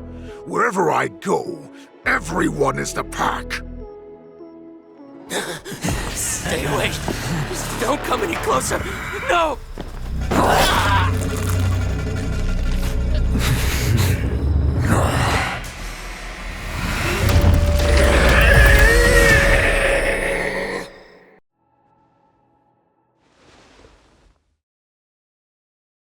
Moktok, we're the apex predators at the top of the hierarchy. As wolves, we create fear. We don't become servants to it. If you're blind to the path, I will be the crimson moon that lights the way for you. Share my crimson blood with our brethren. Use it to infect those Foxians and strike fear into their hearts.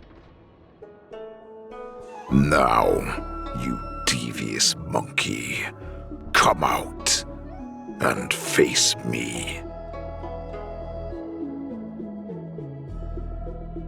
Xianzhou. Musa. Run. No, he can't run, and neither can you. You've come at the right time, monkey of the Yaoqing. Tell your general. Tell her that I will unleash a massacre here, drowning the Xianzhou Luofu in blood. From this moment on, wolves bearing my blood will hunt on every street, feasting on the followers of that devilish archer. Follow me, my cubs. We shall stride among the prey. Give the wolf a dead end when new paths arise. Raise him to a doomed fate where satiation lies. The cowards in forgotten corners meet their unworthy demise. Yet the valorous in brutal battles embrace their eternal prize.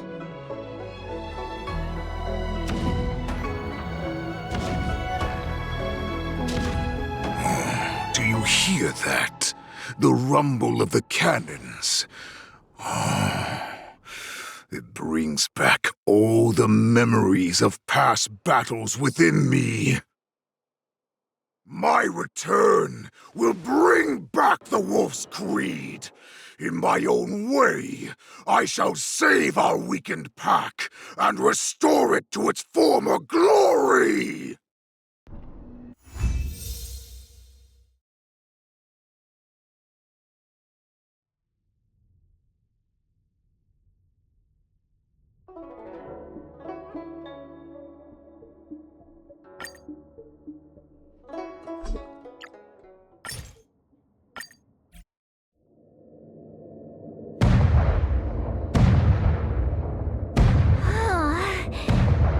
The Sky Splitter's gun salute is really loud.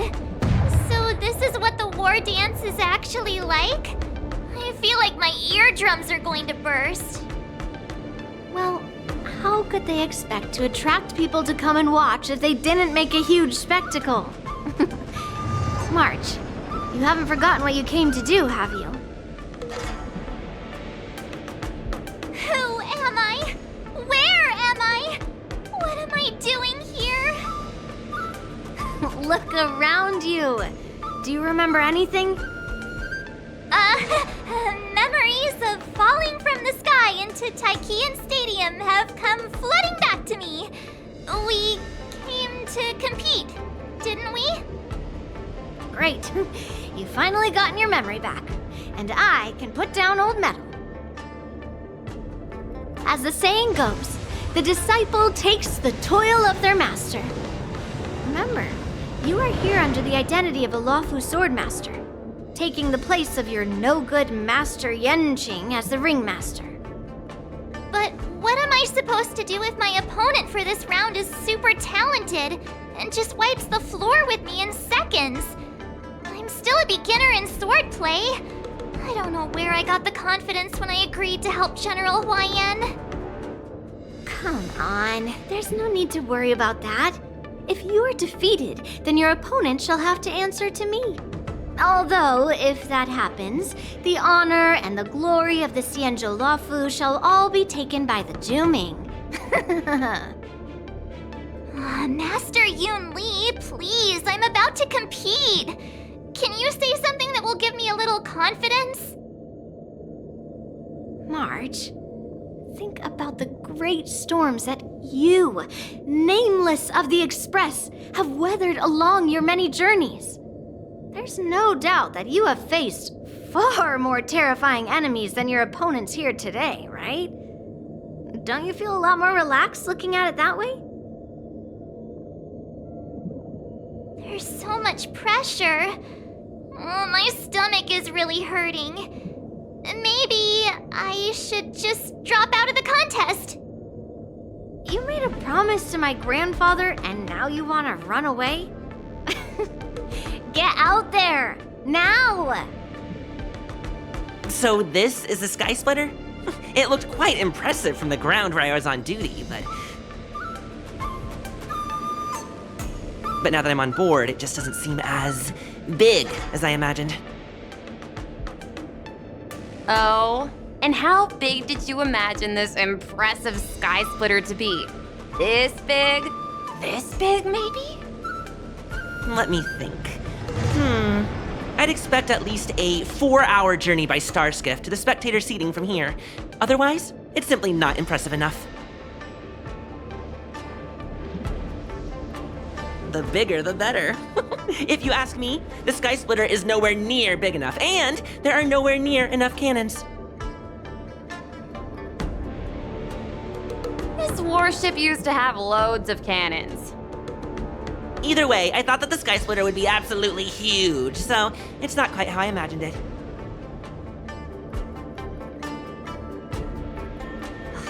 Are we going or not? You see these glasses I have on? These rating glasses are a special souvenir I picked up from the Blue. If I just look at a contestant through them, they can give a combat power rating. Take a look at me then! What is my combat power rating? At 5. Impossible! Take a closer look. Is it scored out of 5 or something? Poor little March, being bullied by a mechanical scoring system. Don't pay them any mind. Let's go. Hello. Is there anything I can help you with? Hello. I have some questions I'd like to ask you. You have questions? May I ask, are you an invited contestant? Or are you a spectator? Then may your blade be sharp and your victory glorious. Then please, continue along this passageway. You will come to a security checkpoint, and the staff there will guide you to the contestants' hall.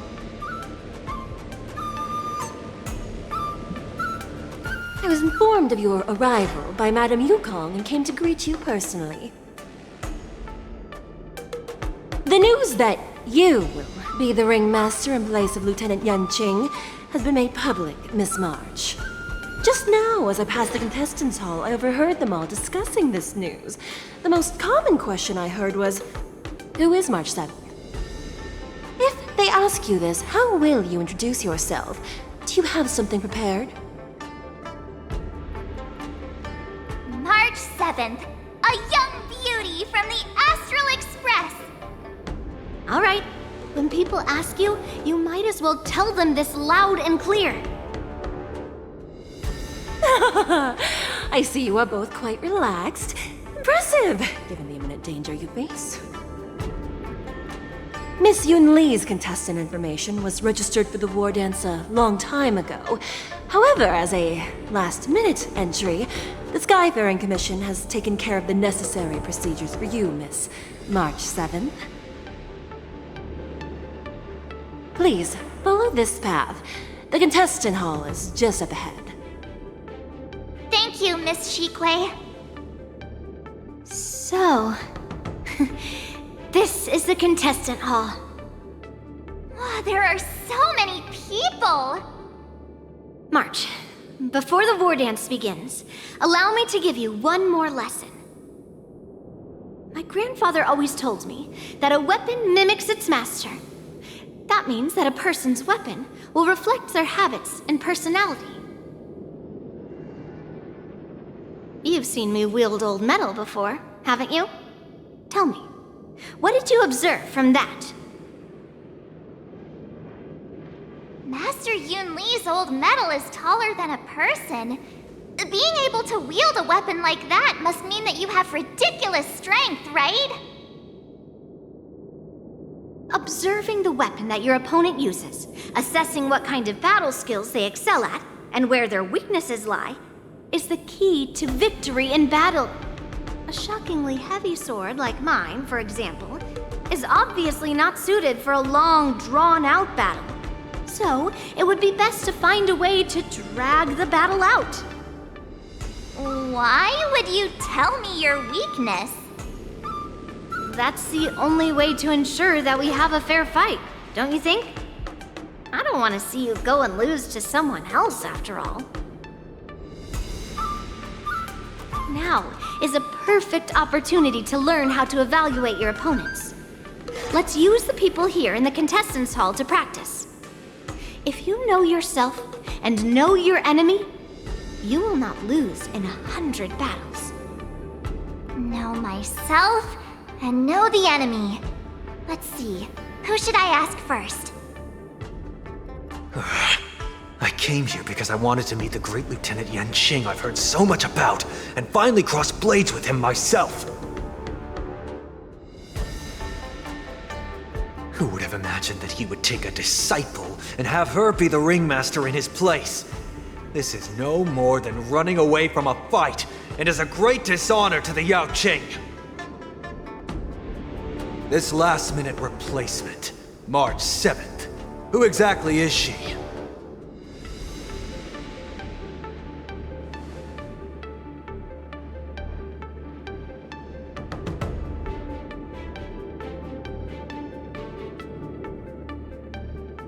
If I'd known I could use multiple weapons at once, I'd have brought my bow. Hello, miss. Are you here to take part in the Ringmaster's Challenge too? That's right. I'm the March 7th that everyone's been talking about. What? You're March 7th? Don't worry. I'm a newbie swordmaster who's only been practicing the art of swordplay for half a month. March 7th. Standing before you is a seasoned Cloud Knight who has practiced swordsmanship for over 200 years. Tricking the opponent into underestimating me is a valid tactic too, right? Ugh. I am not used to wearing clothes like this at all. Oh, you're March 7th, the stand-in for Lieutenant Yanqing, correct? That's right. And you are? As you can see, I am the journalist entrusted with interviewing contestants on site. I see the Skyfaring Commission has really gone all out as the host. Interesting. That's right. A big event like this just can't go ahead without a few of us running around. Since the competition is getting started, could I ask you some questions that are on my mind? Oh, great! First, the question that is on everyone's minds. Lieutenant Yanqing is not appearing in today's war dance. This is just gossip from unreliable sources, but I hear that Lieutenant Yanqing is seriously injured. Is this true?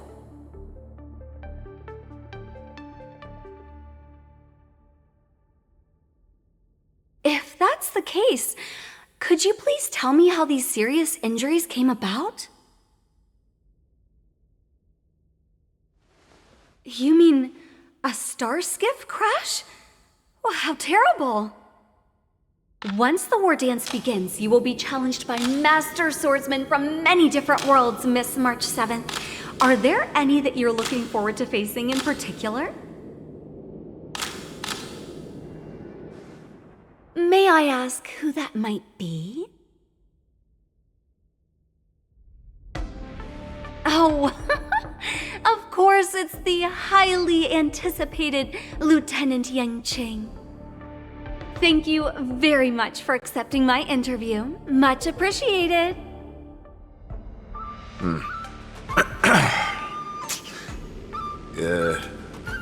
Was there something you wanted to ask me?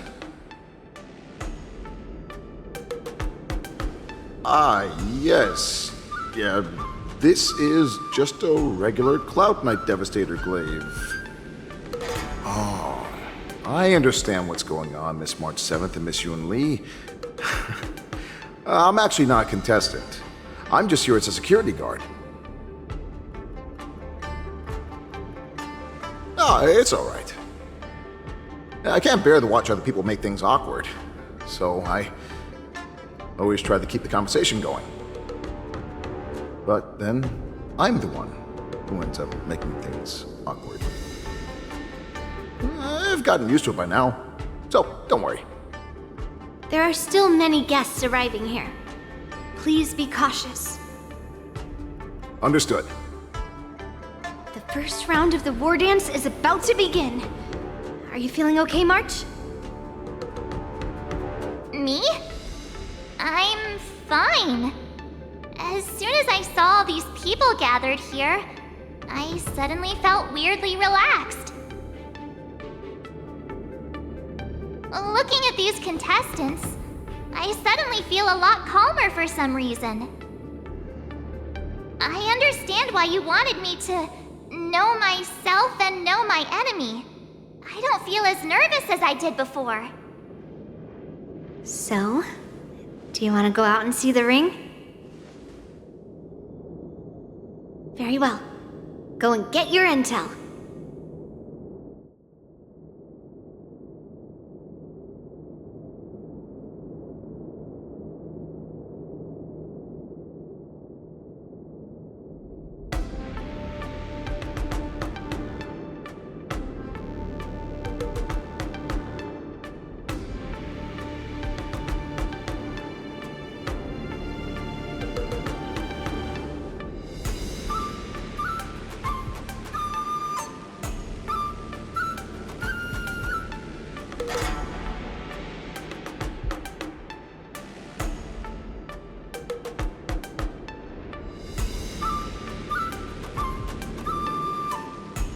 That's enough knowing the enemy for now.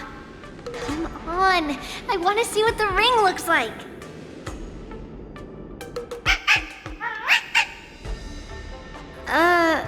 You're even asking dating?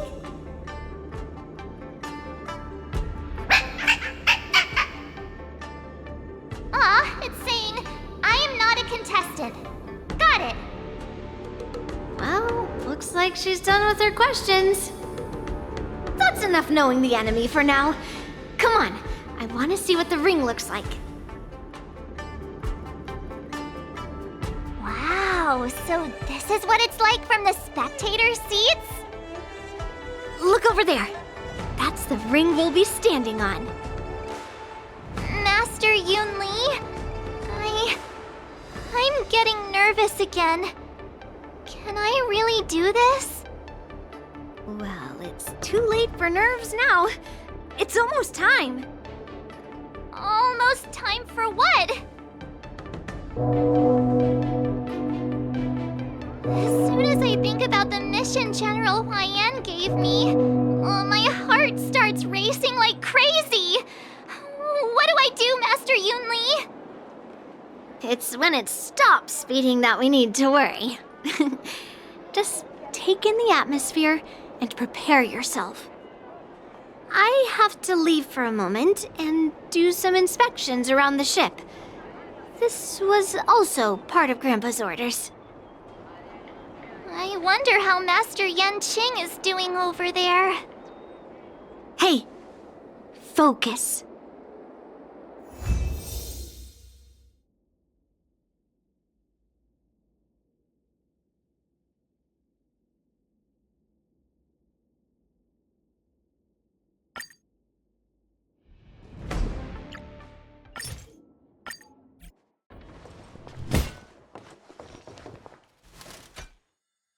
General, report!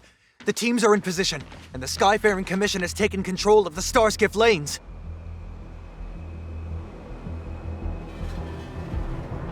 Activate all side cranes and have them scan everyone coming in and out of the port. Remain vigilant at all times. Any suspicious movements must be suppressed as quickly as possible before the situation gets out of hand. Yes, General.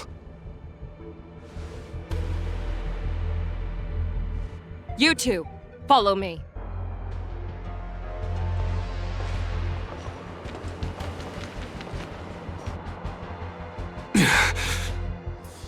All of you, get out of my way.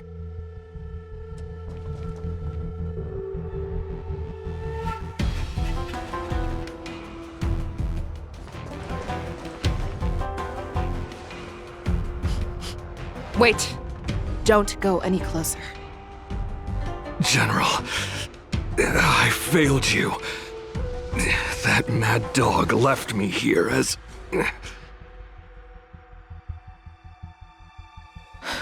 A declaration of war.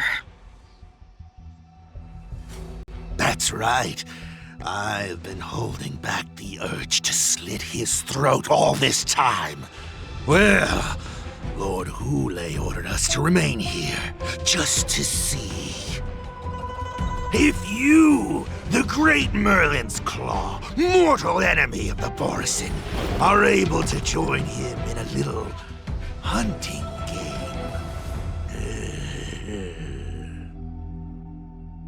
Hunting is not a game.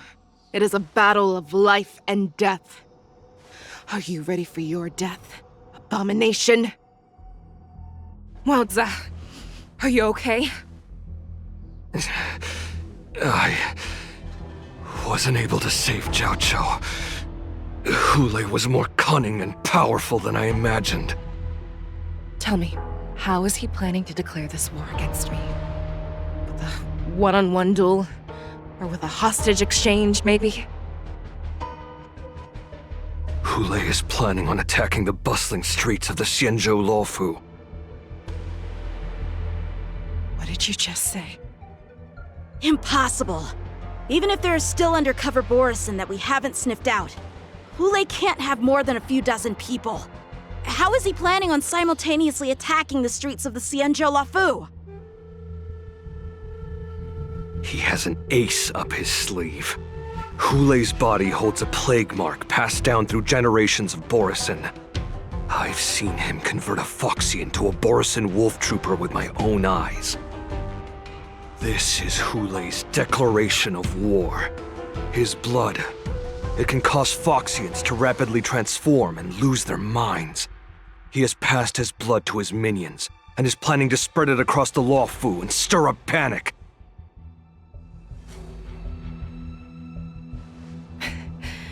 He wants to encircle us in one fell swoop. This beast is truly unpredictable. Contact the Skyfaring Commission and the Cloud Knights right away. Have them enforce a traffic ban and order all Foxians to remain indoors until further notice. The moment you see your enemy's declaration of war, it means that they have already begun to take action. But if Hule succeeds in getting this panic to spread... Do you remember what I told you before? Hunting is about thinking the same way as your prey, not just mindlessly chasing after them.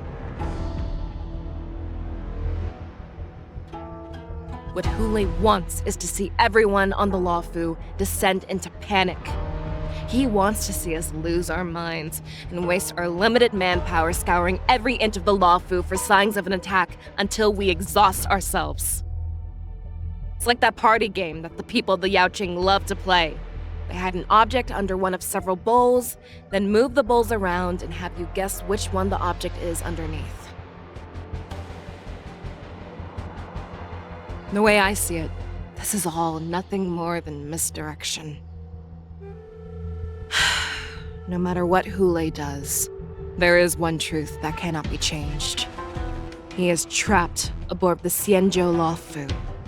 The only way for him to escape is to find a ship. Right now, the only ship he'd be able to see is the Sky Splitter. In his eyes, that ship is full of countless hostages. That would be the best place for him to go. So, that will also be our final battlefield. But if we're wrong about this, if he goes somewhere else, or If he does as he said he would, and his minions infect the Foxians everywhere with wolf blood, what do we do then? Are we just supposed to abandon those less likely locations?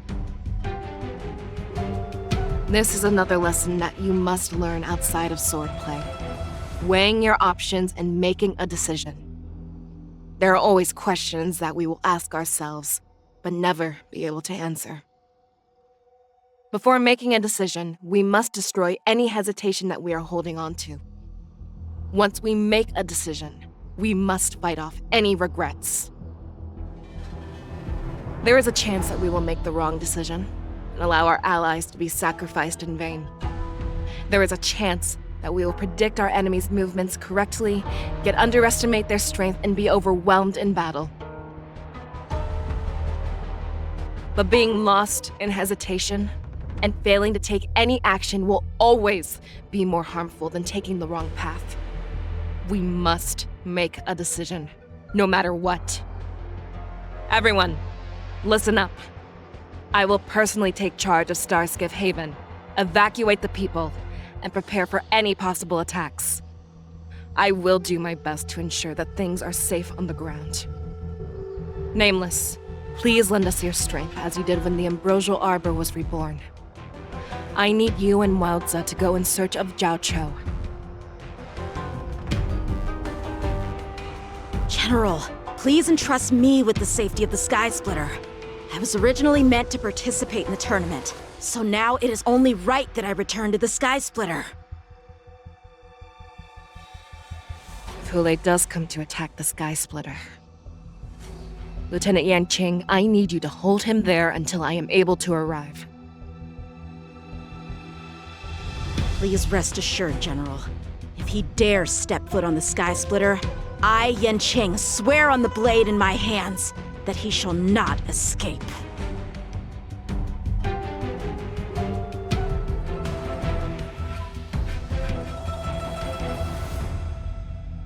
Cloud Knights! The Borsin have arrogantly decided to challenge us on Xianzhou territory. They vow that they will unleash a bloodbath along the streets of the Xianzhou. The unarmed civilians of the Xianzhou and countless visitors from afar are under our protection. Let me ask you, as Cloud Knights, will we allow the Borsin to succeed with their plan? Be on your guard.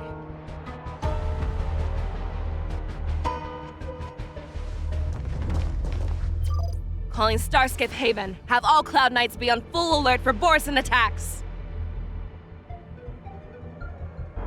Fei Shao, the ports of Starskiff Haven are crawling with wolf-like creatures. They're moving fast. Hold them back! I will be there immediately!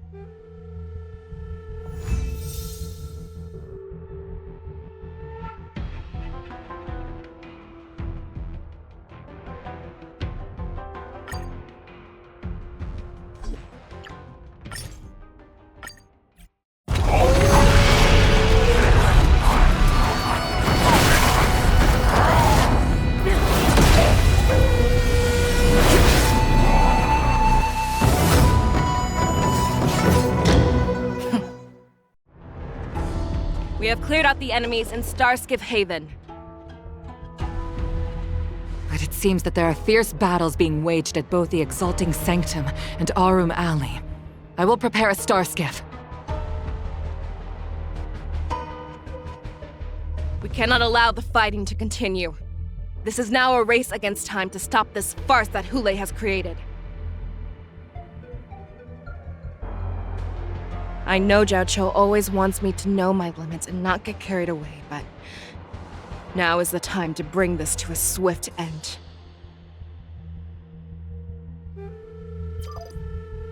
Contact the Exalting Sanctum. Tell them if they see a light in the sky, all units are to retreat immediately. Madam Yukong, lend me your bow.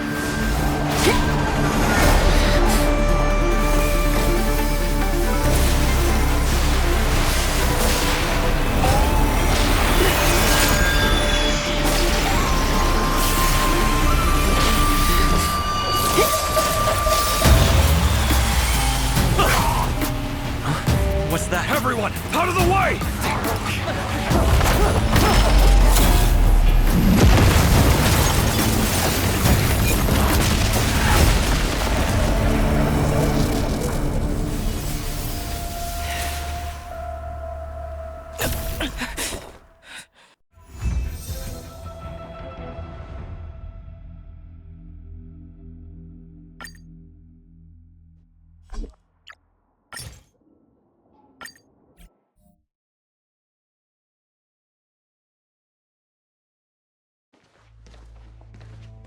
Oh, what a mess.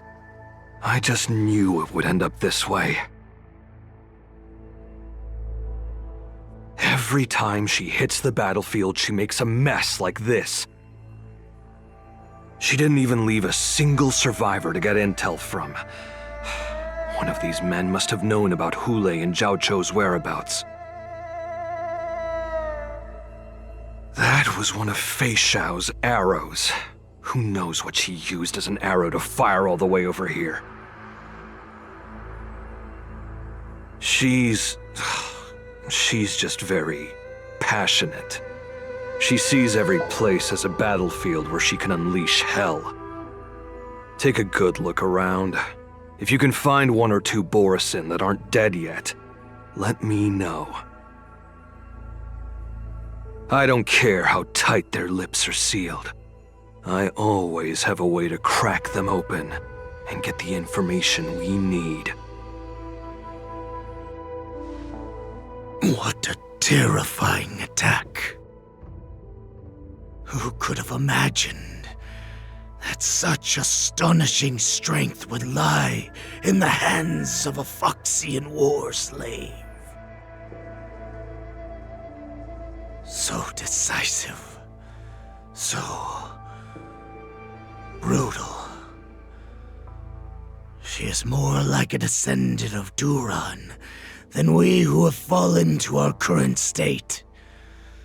No wonder the warhead has his eyes on her.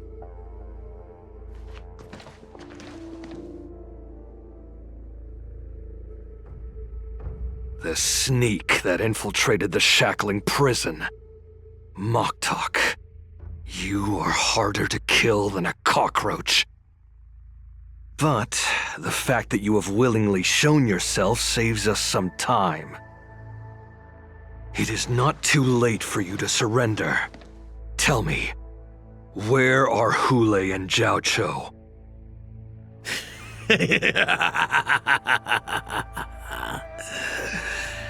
Save your energy, Yao Qing monkey.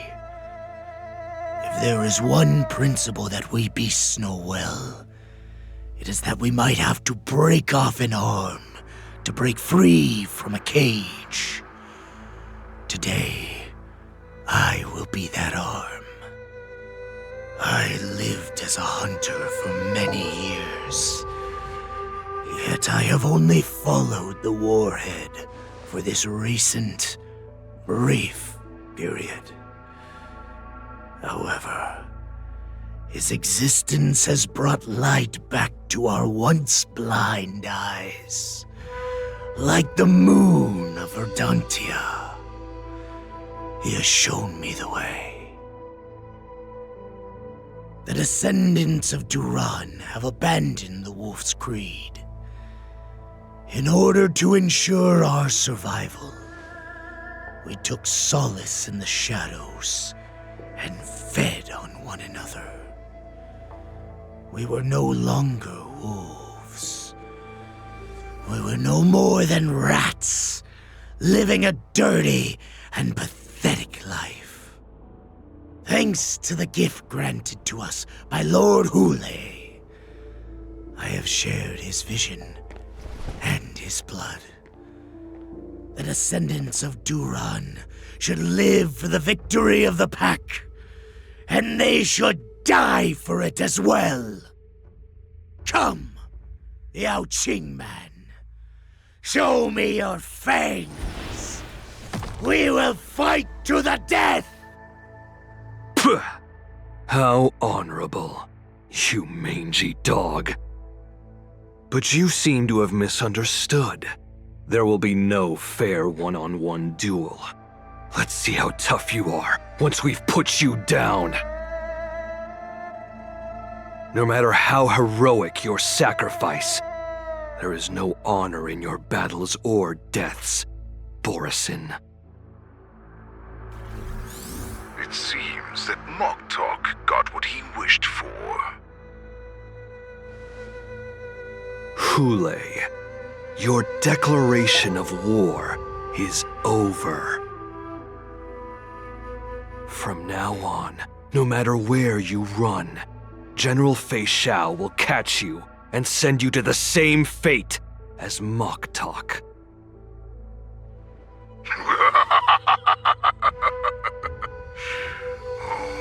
Your tongue is sharper than your claws.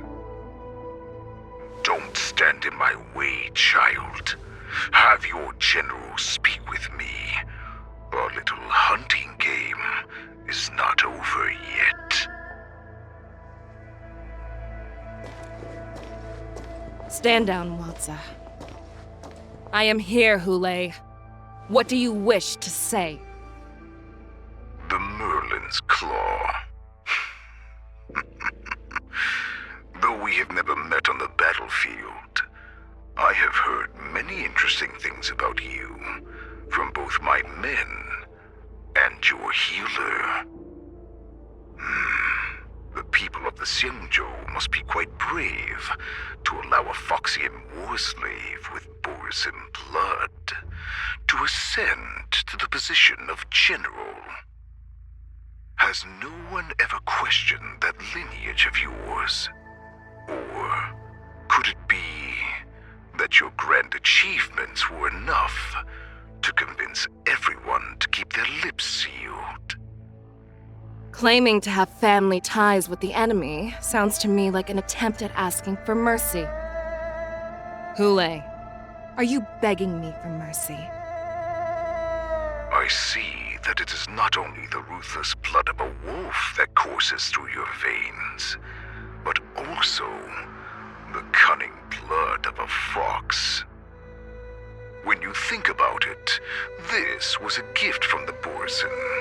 Anything that we gift, we are also free to reclaim. The Merlin's Claw.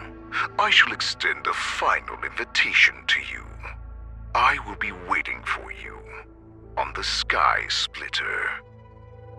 Before you arrive, I will slaughter all in sight, allowing the crimson moon that has fallen dim for over 700 years to once more come to life.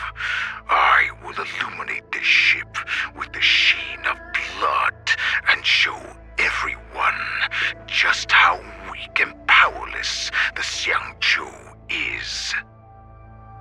Then, I will pilot this ship through every blockade and barrier you have prepared and begin my journey home. This ship shall be the flagship for the Borisin Resurgence. Before I finish these tasks of mine, you have a chance to stop me or die at my hands. This is the path that I have prepared for you. I accept your challenge, Hule. Because the very moment you stepped aboard the Sky Splitter, you stepped onto your path to ruin.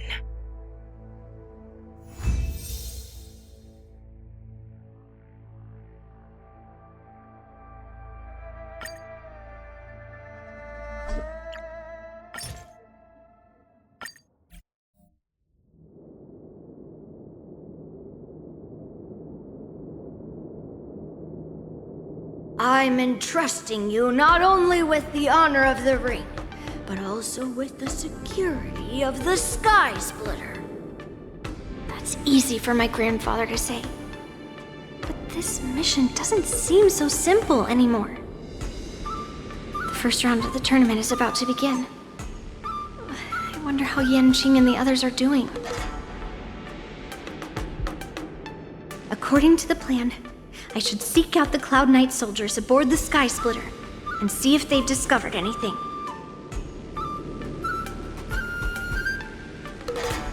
Is that you, Miss Yunli? If there's anything that I can help you with, please let me know. The Cloud Knights are all in position, following General Hua Yan's orders. Very good. Although, there is one thing I want to confirm with you. Your timing is perfect, Miss Yunli. We actually just received an emergency boarding request. An emergency boarding request? It wasn't on the Sky Splitter Starskiff registry, but all the documentation checked out. Who would be boarding the ship at this time? Where are they? I'll go check it out. The Starskiff is using the contestant docking bay. Would you like me to lead the way? No need. You have your own duties to take care of. I will be fine by myself. March, it's me, Yunli. Are you okay? Ow! Just a moment, I'm coming. She's still a nervous wreck. You still seem nervous. I wasn't this nervous before. It's just being alone in this lounge, I can't stop thinking about everything. I mean, not only are we taking part in the war dance, but we have such an important mission to carry out as well. March, calm down. Don't worry about your mission. You have me here too, right? I know my grandfather said that you must represent the Luofu as the ringmaster.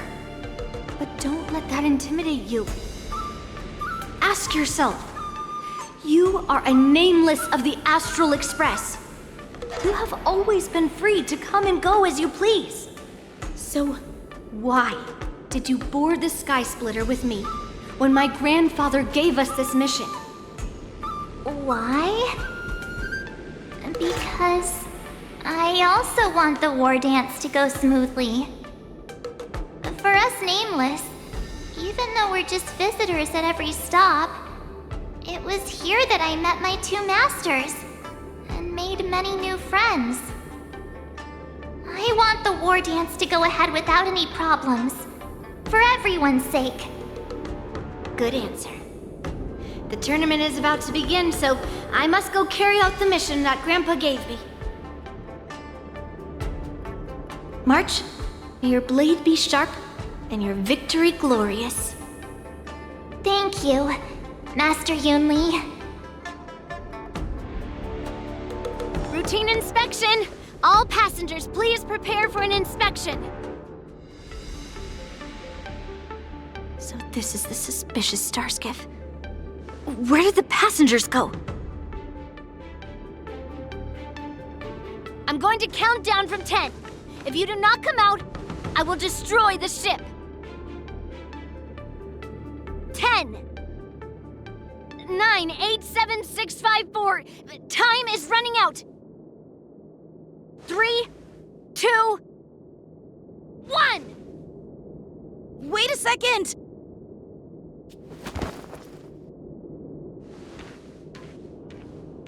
It's me! It's just a routine inspection. You weren't actually going to blow up the ship, were you? Is that also some kind of Zhuming custom? Didn't little Yanqing claim he was going to give up being the ringmaster and go on the hunt instead? Help shoulder the general's burdens?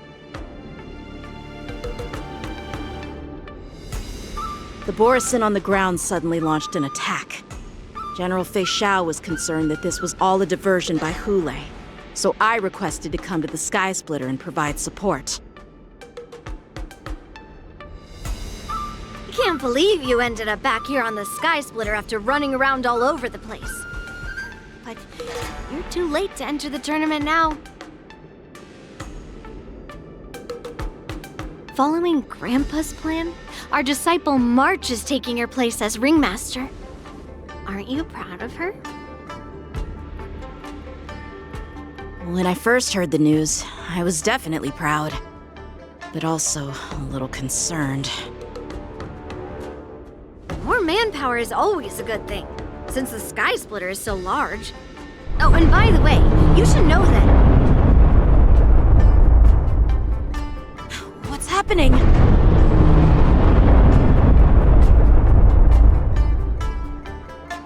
Does it feel like the Sky Splitter is slowed down? Could it be?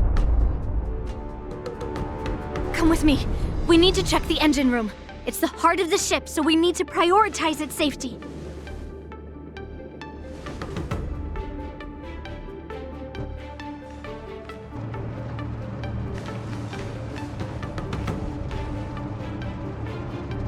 Strange. Why is there no one here?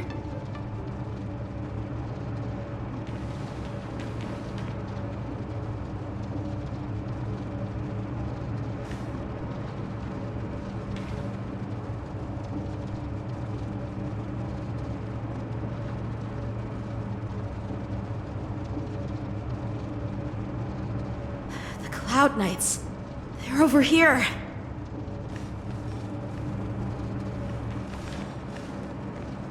And you should be lying alongside them.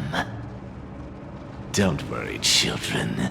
There's plenty of space to hide your bodies over here. Even though I truly hoped that the war dance would go ahead uninterrupted, and that I was worrying for no reason. Now that these guys have finally shown up, it's a huge weight off my mind.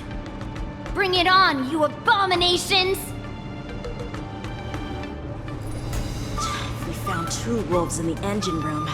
That means that even more abominations have infiltrated other areas. Hule is already aboard the Sky Splitter!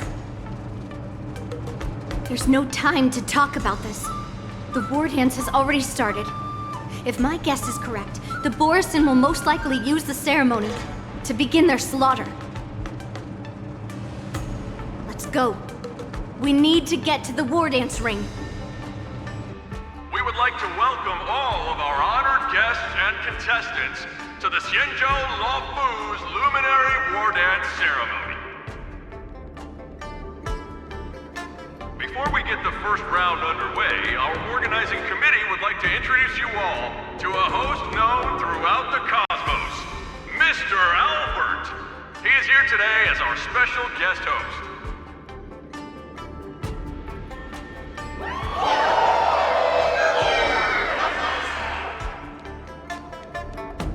Let us invite our special guest host, Mr. Albert, to the stage to formally open the war dance.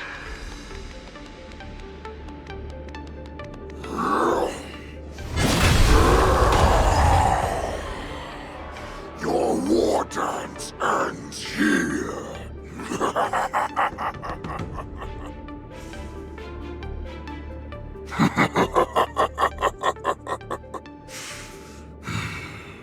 From this moment on, the Sky Splitter belongs to me.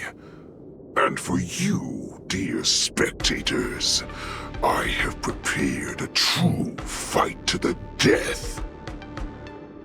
Now, run for your lives! My apologies. The spectators that you were expecting aren't here. Everyone here actually came to see you. Cloud Knights, prepare for battle! Xianzhou swords! Cloud Knight force! Xianzhou swords! Cloud Knight force! Xianzhou swords! Cloud Knight force! Xianzhou swords! Cloud Knight force!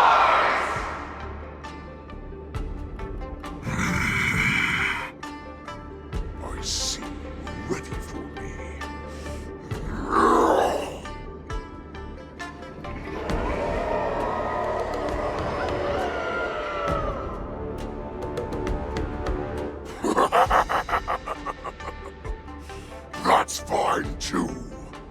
Since you have all prepared for your deaths, come, give me all you've got.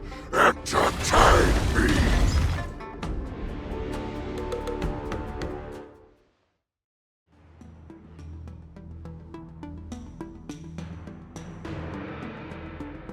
Surround your enemy, but leave one side open. This is your strategy for ensuring that the war dance will be able to be held as usual? Precisely. When Hule escaped, we should have cancelled the war dance immediately. No one can predict where a wild beast like him will attack. Yet festivals and celebrations like this are likely to become targets. However, preparations for the war dance were in the works for so long, I couldn't bear to announce its cancellation. So I thought, if the show must go on, then let it go on. But that doesn't mean that the war dance we hold today has to be the real event. All we need to do is swap all the spectators and contestants aboard the ship with Cloud Knight soldiers, and the Sky Splitter, soaring high above, will become the ultimate battleground for our hunt. But what do we do if Hule is not planning to attack the war dance? Then we just need to draw his attention to the Sky Splitter. We'll have the Skyfaring Commission clear all transport lanes and cut down Starskiff traffic. Then, when the time comes, there will be only one ship in the sky, and he will have no reason not to attack. General Fei Xiao will be in charge of scaring the wolves and cutting off their other means of escape, making him think that this will be his best way out. Given that the Borisin already have insiders on the Luofu, I will be in charge of putting pressure on them, making them focus solely on keeping themselves safe. Very good. Then I'd better dust off my weary bones too. I will go with the Skyfaring Commission to guard the Jade Gate and ensure that things do not spiral out of control. Knowing that Elder Huayan is part of our last line of defense is a great comfort. This hunt will make Hule understand that the arrows of the hunt will always be one step ahead of the abominations.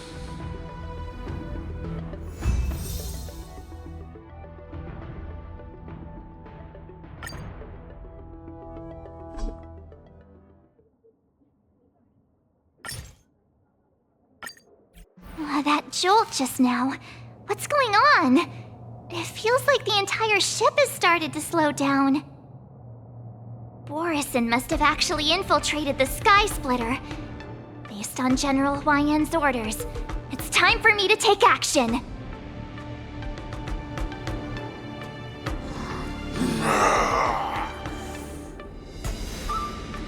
You guys, you're not Cloud Knights acting as Borisin, are you?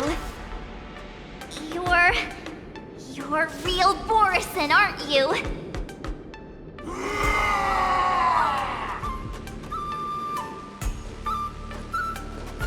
Master Yanqing! What are you doing here? I was concerned about the safety of the Sky Splitter, and my dear disciple, of course. Yanqing, the wolf you are hunting is standing above us in the war dance ring at this very moment, facing the Cloud Knights. This war dance will not be seen by the people of the Xianzhou, nor will it be just a ceremonial sword fight. This is a battle to the death that offers no honor, only mortal danger. March, are you ready?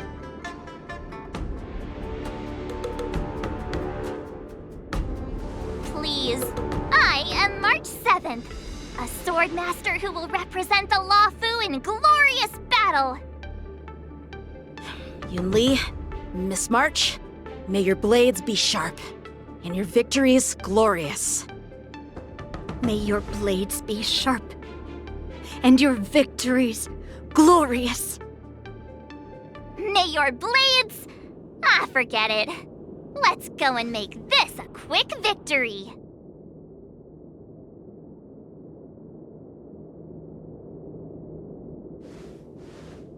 Let's go.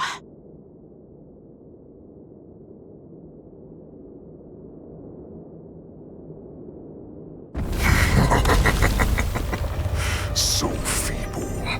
Such weakness is truly pathetic.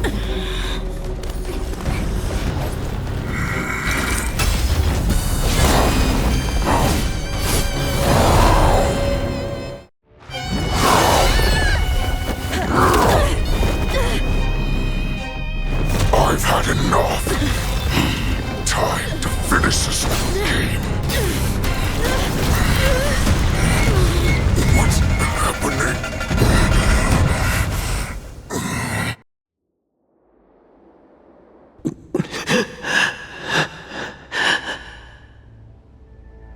Secrets are a weapon that a hunter cannot live without. Those that have no secrets are no more than prey, cut open and waiting for death. What you're saying is, in your eyes, I am no more than prey that has exhausted all of its secrets and is simply awaiting its death. Do you think you have some other escape route? Xianzhou, I have already peeled back your disguises and defenses, layer by layer. I know all the secrets that you and your general have buried so deep. But you have told me all of your secrets too, Warhead.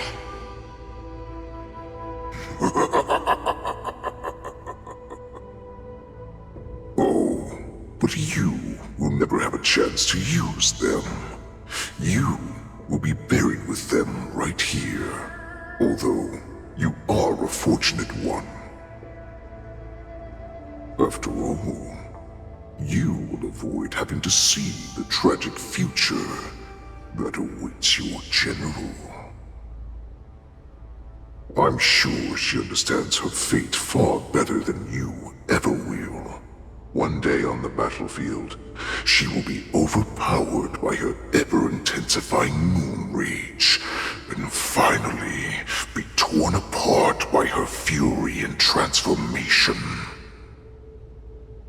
Not even your god can save her from this fate, although they can lead her to liberation. And the only way to save her is here, in my hands. Are you the healer? Or am I? Are you really that certain of your own judgment? I must leave, Foxian. But before I go, you know what I must do, don't you? Drink blood wine. I hear it is a Borisan custom to kill prisoners and drink their blood before battle to stir up their madness. You really did put hard work into researching us. It is a shame that this is where your journey ends.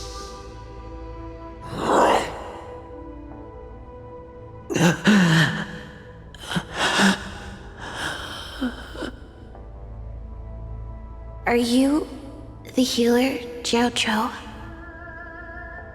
Is there anything that I can do for you? I heard that you saved me. There's no need to thank me.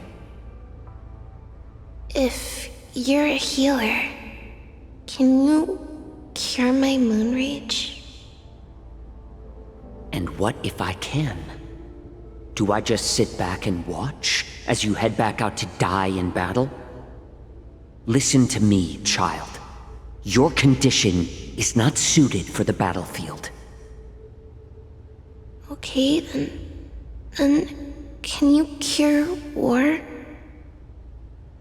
What are you talking about? I'm just a healer. All I can do is... So all you can do is heal us and let us go cure war. Such arrogance, young lady. This war has been waged for thousands of years, and it will only continue. What do you mean by cure war? All you will achieve is getting yourself killed. You healers work yourselves to the bone to save people, even though there will always be sickness and death. So we will also keep fighting.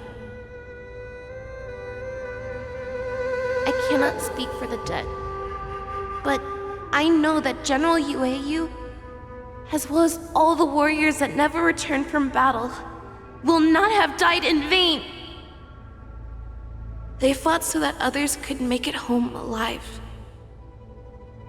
Your actions are no different.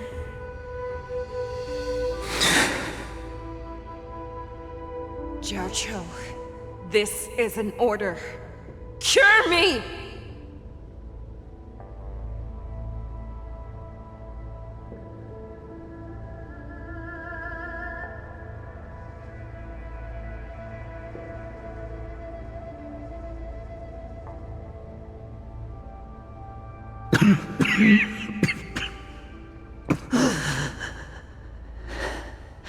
Those who have no secrets are no more than prey. Cut open and waiting for death. Enjoy the taste of my fresh blood, Hulei. Unfortunately, I am not a man without secrets. I still have one little secret hidden up my sleeve. Tumble dust. I drank it a while ago, and the poison is already flowing through my veins. Sooner or later, you will begin to feel the effects.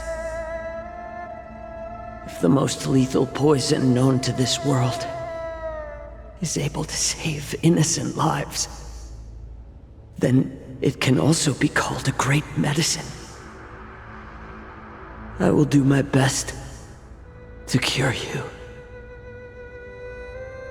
Fish out. I kept my promise. At the cost of this insignificant life. Bring victory to the Yaoqing.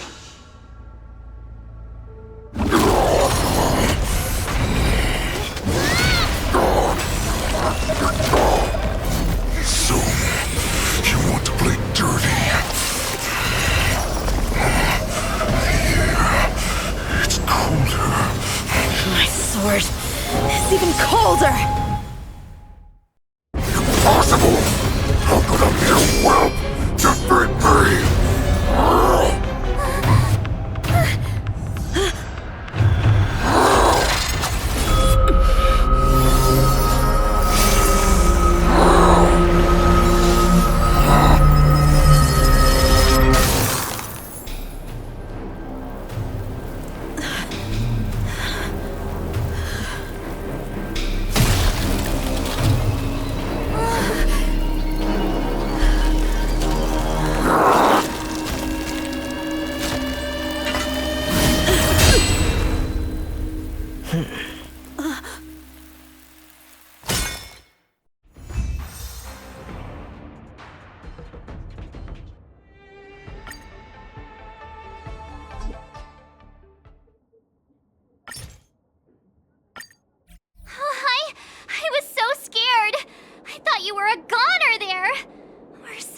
The General made it in time! Yanqing, that was amazing! That final blow you dealt to Hulei! How have I never seen that before? Do you want to learn it? I can teach ya. but I'll need some time to heal up first. I hate to say it, but if you can teach me that move, I'll maybe admit that you're just a tiny little bit stronger than me. I have looked forward to this for so long. Our little hunting game has finally reached its climax. I told you before, I had a path prepared for you. You've doomed yourselves. As I meet my demise, so shall the entire Xianzhou Luofu. The crimson wound in my chest will make this place shine with blood. I will drive all Foxians to madness in their fear, craving slaughter without end. What now? They shall. This is the heart of the Borisin Warhead, a product of the Plague Mark. I'll leave the next part to you.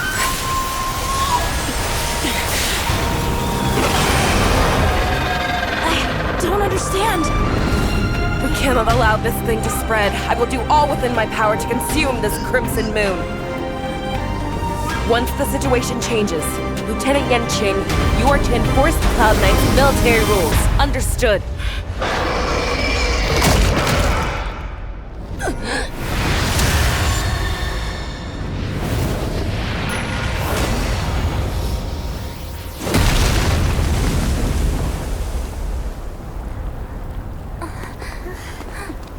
General!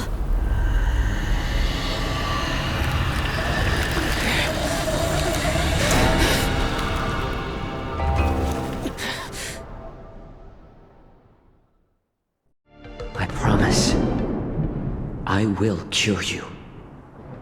Fei Xiao. No one can live forever, Zhao Zhao. This time, I must break my promise.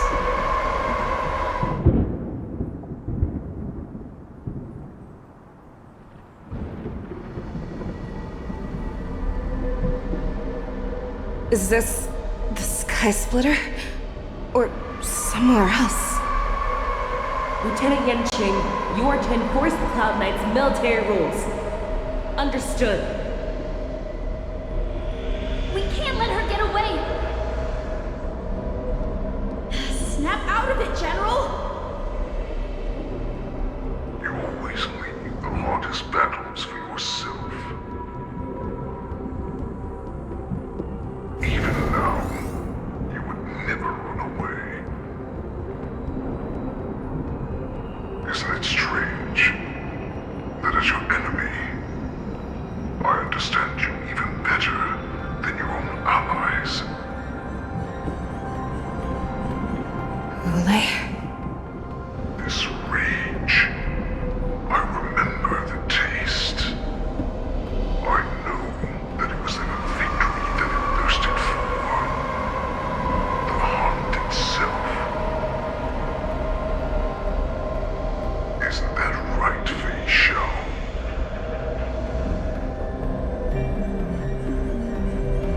You shouldn't be here.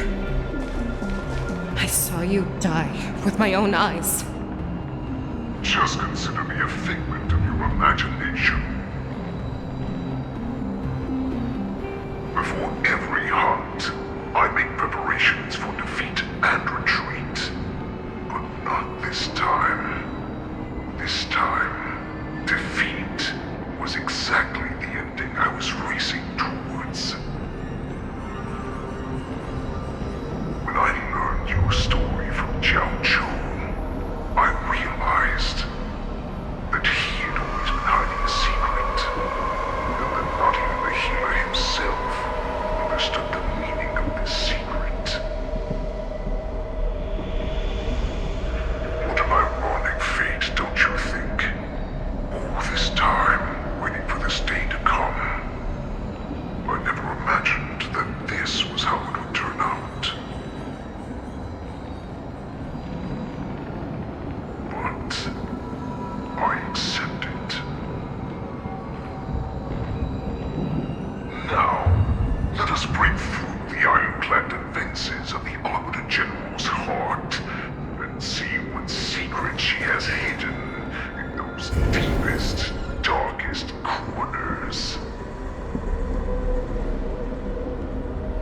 sure that the people of the Xianzhou have shown me these familiar scenes countless times.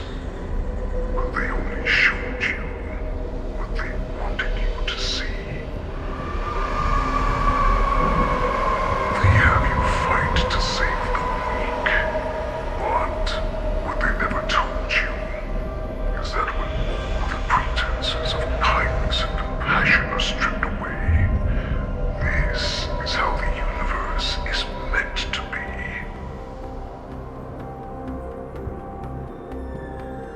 When the Xianzhou is weak, they play the victim so they can win your sympathy.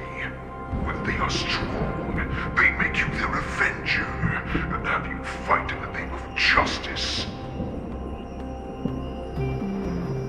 I found it. This is your shadow of doubt. Your actions are no different from those of the abominations we stand against. At the end of the day, it is the blood of the abominations that runs through your veins. Enemy of the Alliance. Cloud Knights, formation. You ran into the arms of your new master's army without hesitation. You thought that you had found freedom, respect, and recognition.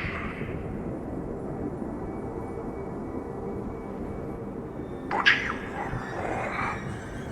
They know all too well that a wolf will always be a wolf. Now your greatest fear is about to come true. You have become an enemy of the Xianzhou.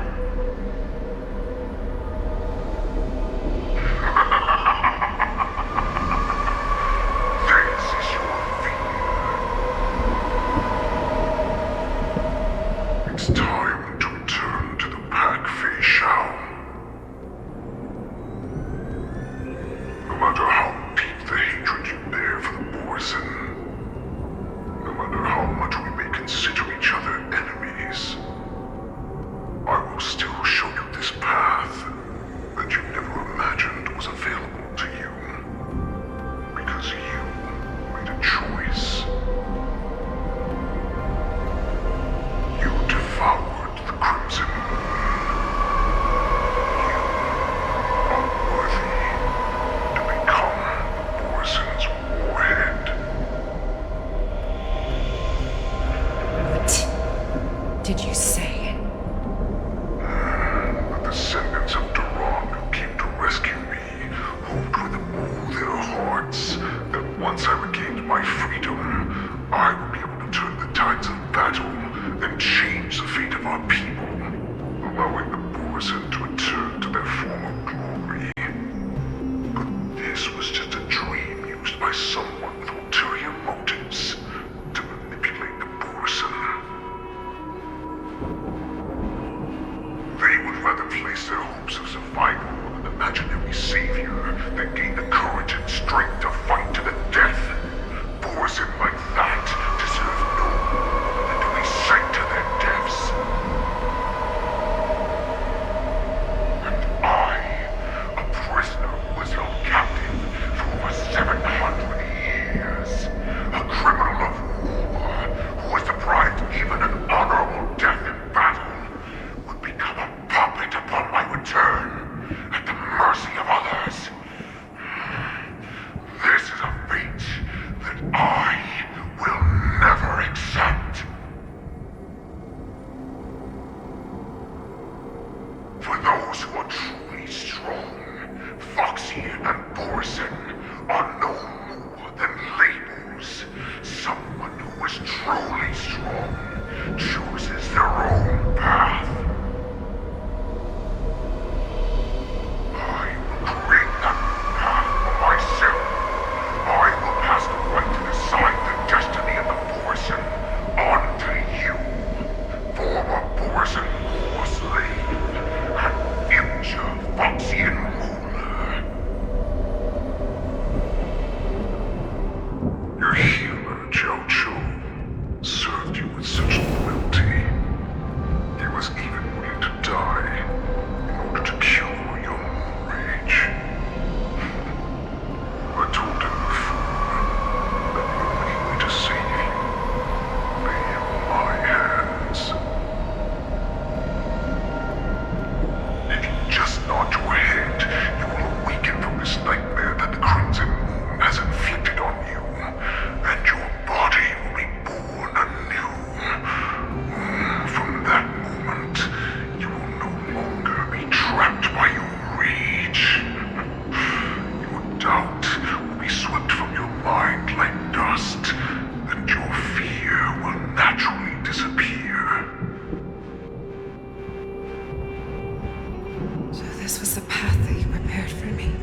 become a new you. That's right. We are so similar after all. We're both monsters and we're born for war. And die for war.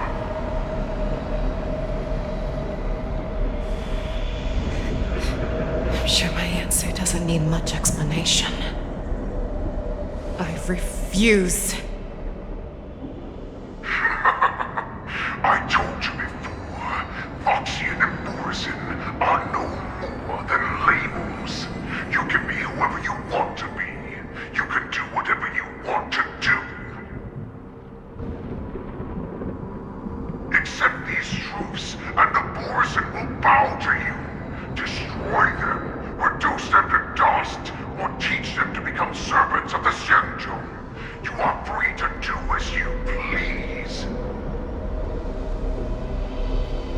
Carve your name into the Xianzhou's history books, or into the list of arch enemies. You have the final say. You do not understand, Hule. You have no idea what it is that I truly desire. When I was just a child, I stained my hands with blood for the first time, in order to escape the whips and shackles of the Wolf Masters.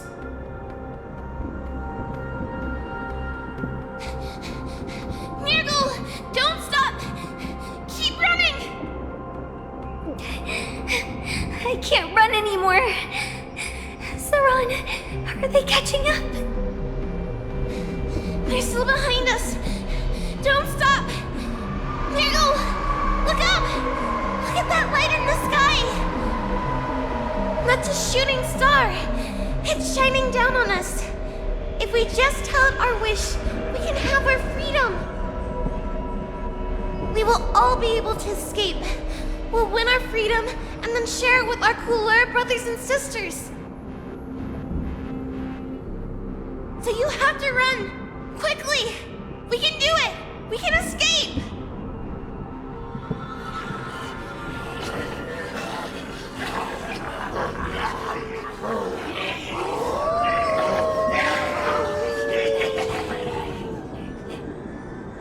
Nurgle!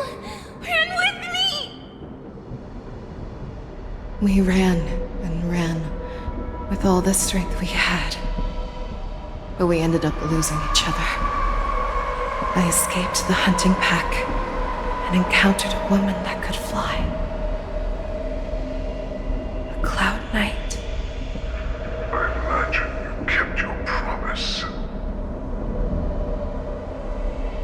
Unfortunately, when I led her back in order to free my Kulor companions, there was nothing left there but a bottomless pit.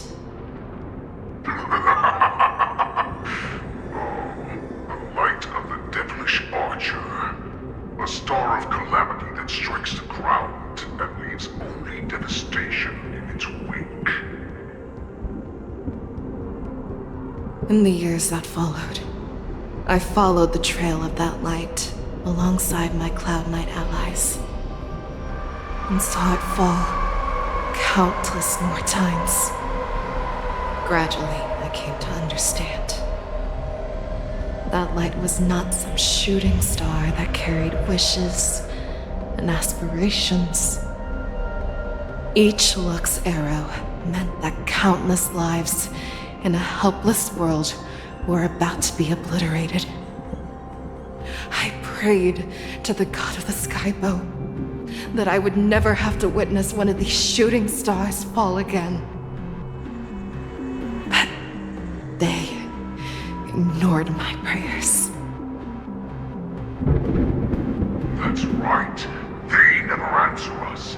They just let us loose in this world to massacre each other. That is why the fierce battle between us has raged to this day. If the gods who never bleed nor cry, who watch silently from above, refuse to listen to the prayers of mortals, then we have no choice but to fight for our own desires.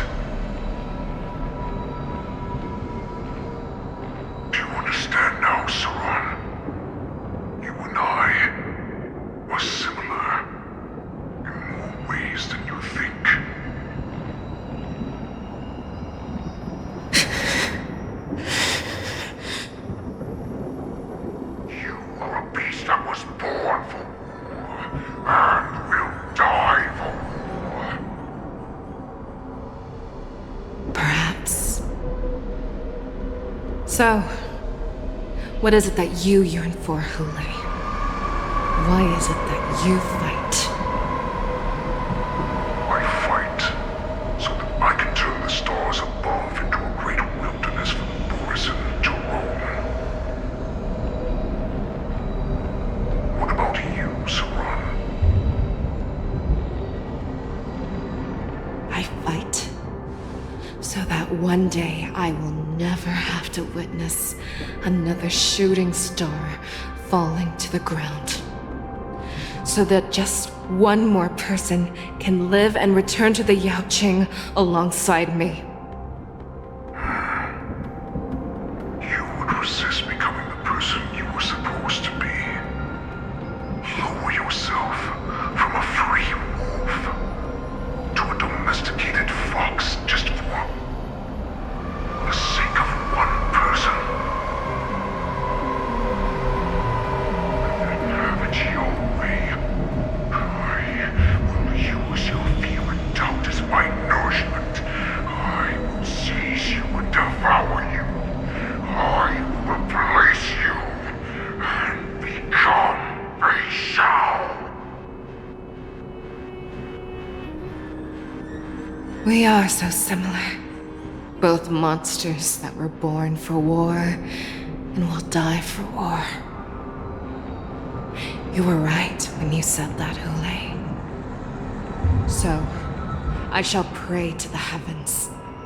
Even if they do not respond to me, I pray that the arrows of the hunt will pierce the heart of every monster.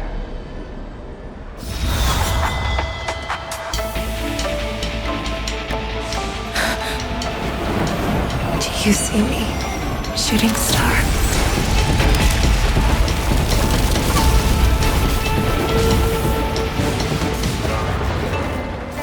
The knights are sworn to protect the Xianzhou. I will uphold this vow until my very last day.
Welcome, Miss Lingsha.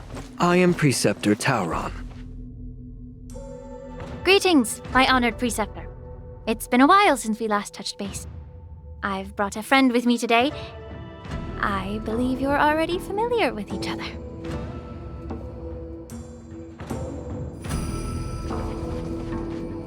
Tauron? Elder Tauron?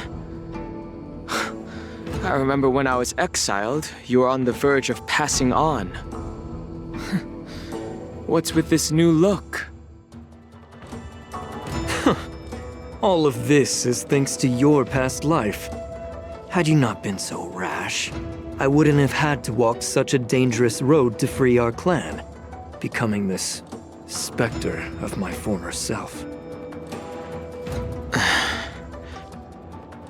Dan Heng, you've returned twice, but it seems that meeting us fossils wasn't on your agenda. Regrettable indeed. Now here you are to meet me anyway.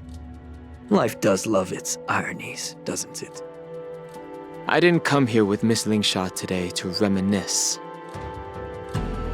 Indeed. When the Cauldron Master extends an invitation, it's only proper for the preceptors to attend.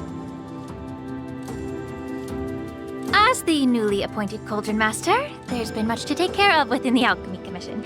It's only now that I've had the chance to speak with you. Please forgive the delay, Elder. I sent over some evidence regarding the prison break in the Shackling prison. I trust you've already looked it over. Yes. You sent us the remains of Mara-struck soldiers, a map of the Shackling prison, and a semblance reversion essence pill. These are the remains of assassins who used Cloud Hymn magic to conceal their tracks. They aided in the Borsons' escape, allowing them unimpeded passage through the Shackling prison. That marked-up map is a map of prisoners' escape routes. Vidyadhara craftsmen once made blueprints for the prison's construction, so I imagine, Mr. Tauran, you have a similar map in your possession. This pill Is semblance reversion essence. Indeed. I helped plot the prison break in the Shackling prison. So, the disciples of Sanctus Medicus joining forces with the Lord Ravager to stir up trouble in the Alchemy Commission, the introduction of the Stellaron, and the Ambrosial Arbor's resurrection all have something to do with the Vidyadhara.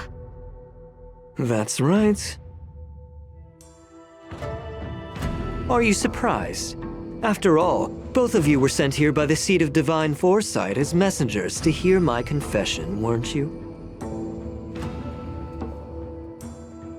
Ever since the sedition of Imbibitor Lunae, the population of the Vidyadhara has dwindled.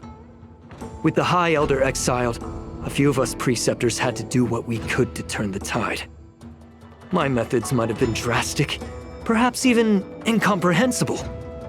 But it was all for one cause: the survival of the Vidyadhara.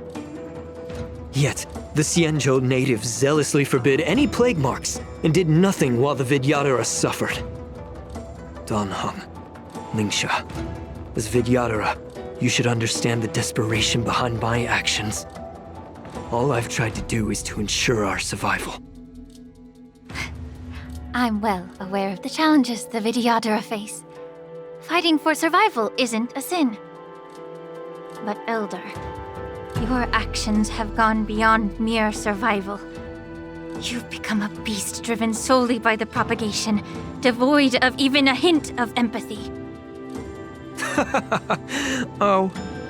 Despite calling ourselves a noble draconic bloodline, at our core, we're merely bipedal beasts. The survival of our kind is paramount. If I hadn't resorted to beastly actions, the Vidyadhara might not even exist. The sages show no mercy, as the old wisdom goes. When the High Elder abandoned our people's survival, I had to shoulder the world's sins alone. Lingsha, Danheng, the past is behind us, but the future of the Vidyadhara still lies within your grasp. The situation on the Xianzhou Luofu has changed rapidly. As Vidyadhara, we must unite in purpose and avoid the mistakes of the previous Imbibitor Lunae. I was initially skeptical about the Vidyadhara's betrayal of the Alliance. But after hearing your confession, I realized that there is no point in talking about trust. Breaking the covenant of our alliance will bring war upon the Vidyadhara. Even if we are able to have offspring again, what difference will it make? Once my plan succeeds, the Alliance will see the Vidyadhara as their saviors, because both parties ultimately share the same interests.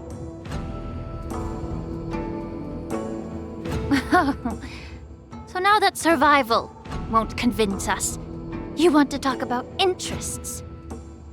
For 1,000 years, the Alliance has been engaged in brutal warfare against the denizens of abundance, yet victory has remained beyond reach. Have you ever wondered why? Should the Alliance emerge victorious, they will inevitably become the next denizens of abundance. However, if they suffer defeat, the Alliance will face extinction. Thus, the Alliance has deceitfully upheld this precarious balance. However, I have a way to escape from this dilemma. The Alliance's path to salvation lies within the secret of dragon transmutation. Imagine if there were a way to transform other life forms into Vidyadhara. The Alliance would then possess an endless stream of soldiers. It would not need to worry about casualties. Once the war ended, these soldiers would cease reproduction, eliminating concerns of overpopulation. This is the way to salvation for the Xianzhou Alliance. The ultimate path to end the universe's suffering under the immortality plague. Only we, the Vidyadhara, can achieve this. So, you relied on this rhetoric to manipulate the ignorant members of the Vidyadhara into serving you. I am deeply disappointed in you, Elder. Your thoughts and intentions are completely devoid of empathy. Cloud Knights! Hold it!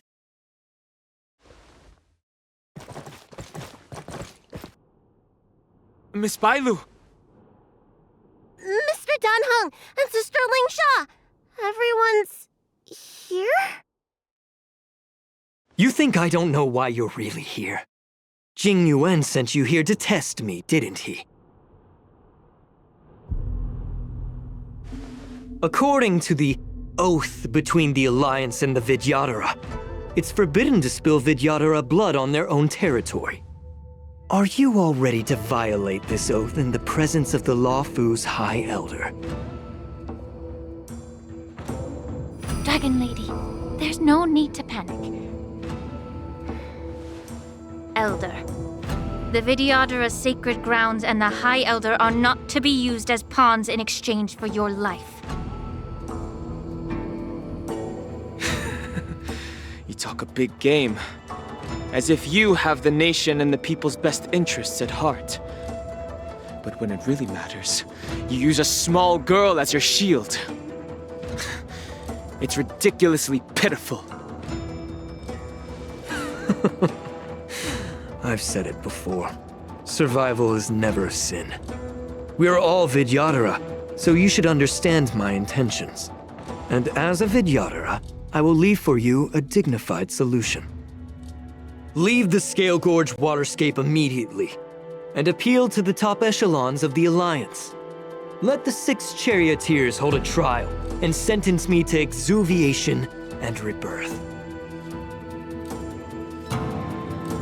I see right through your plans, Mr. Tauron.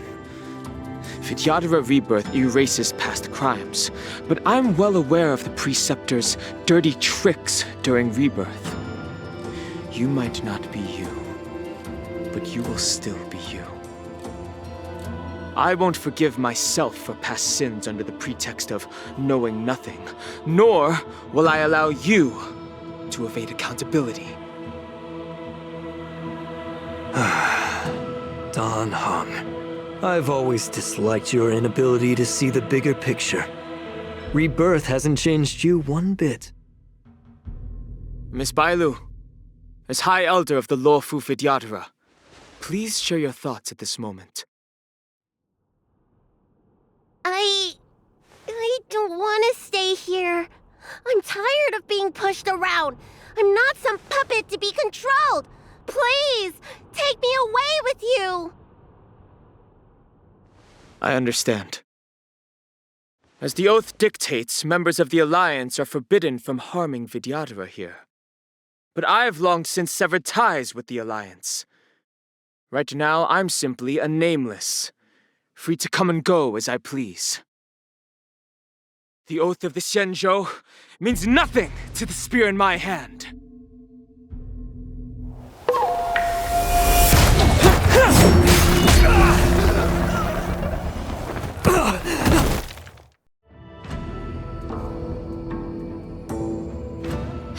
Dragon Lady, are you all right? I'm fine. Thank you for rescuing me.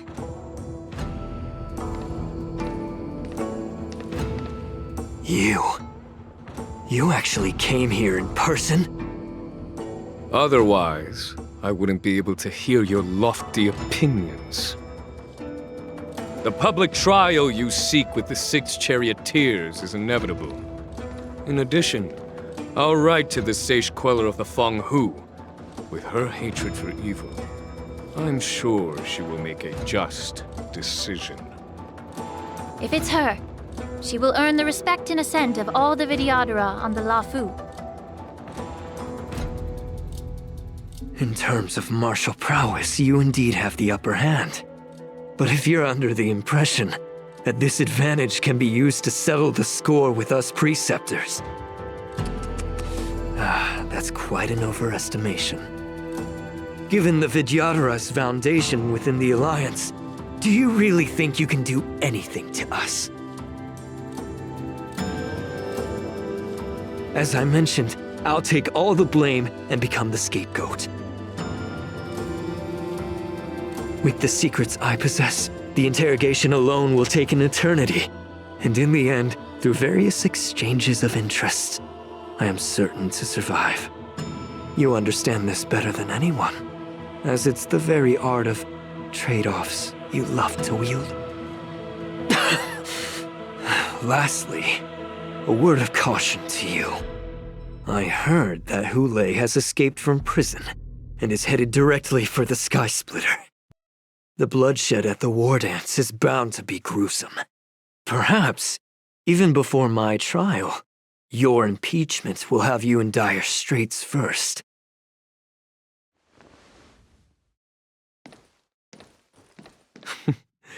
Regrettably, Mr. Taoran, the Sky Splitter only hosted Cloud Nights today. No audience. And just moments ago, Hulei was executed by the Cloud Knights.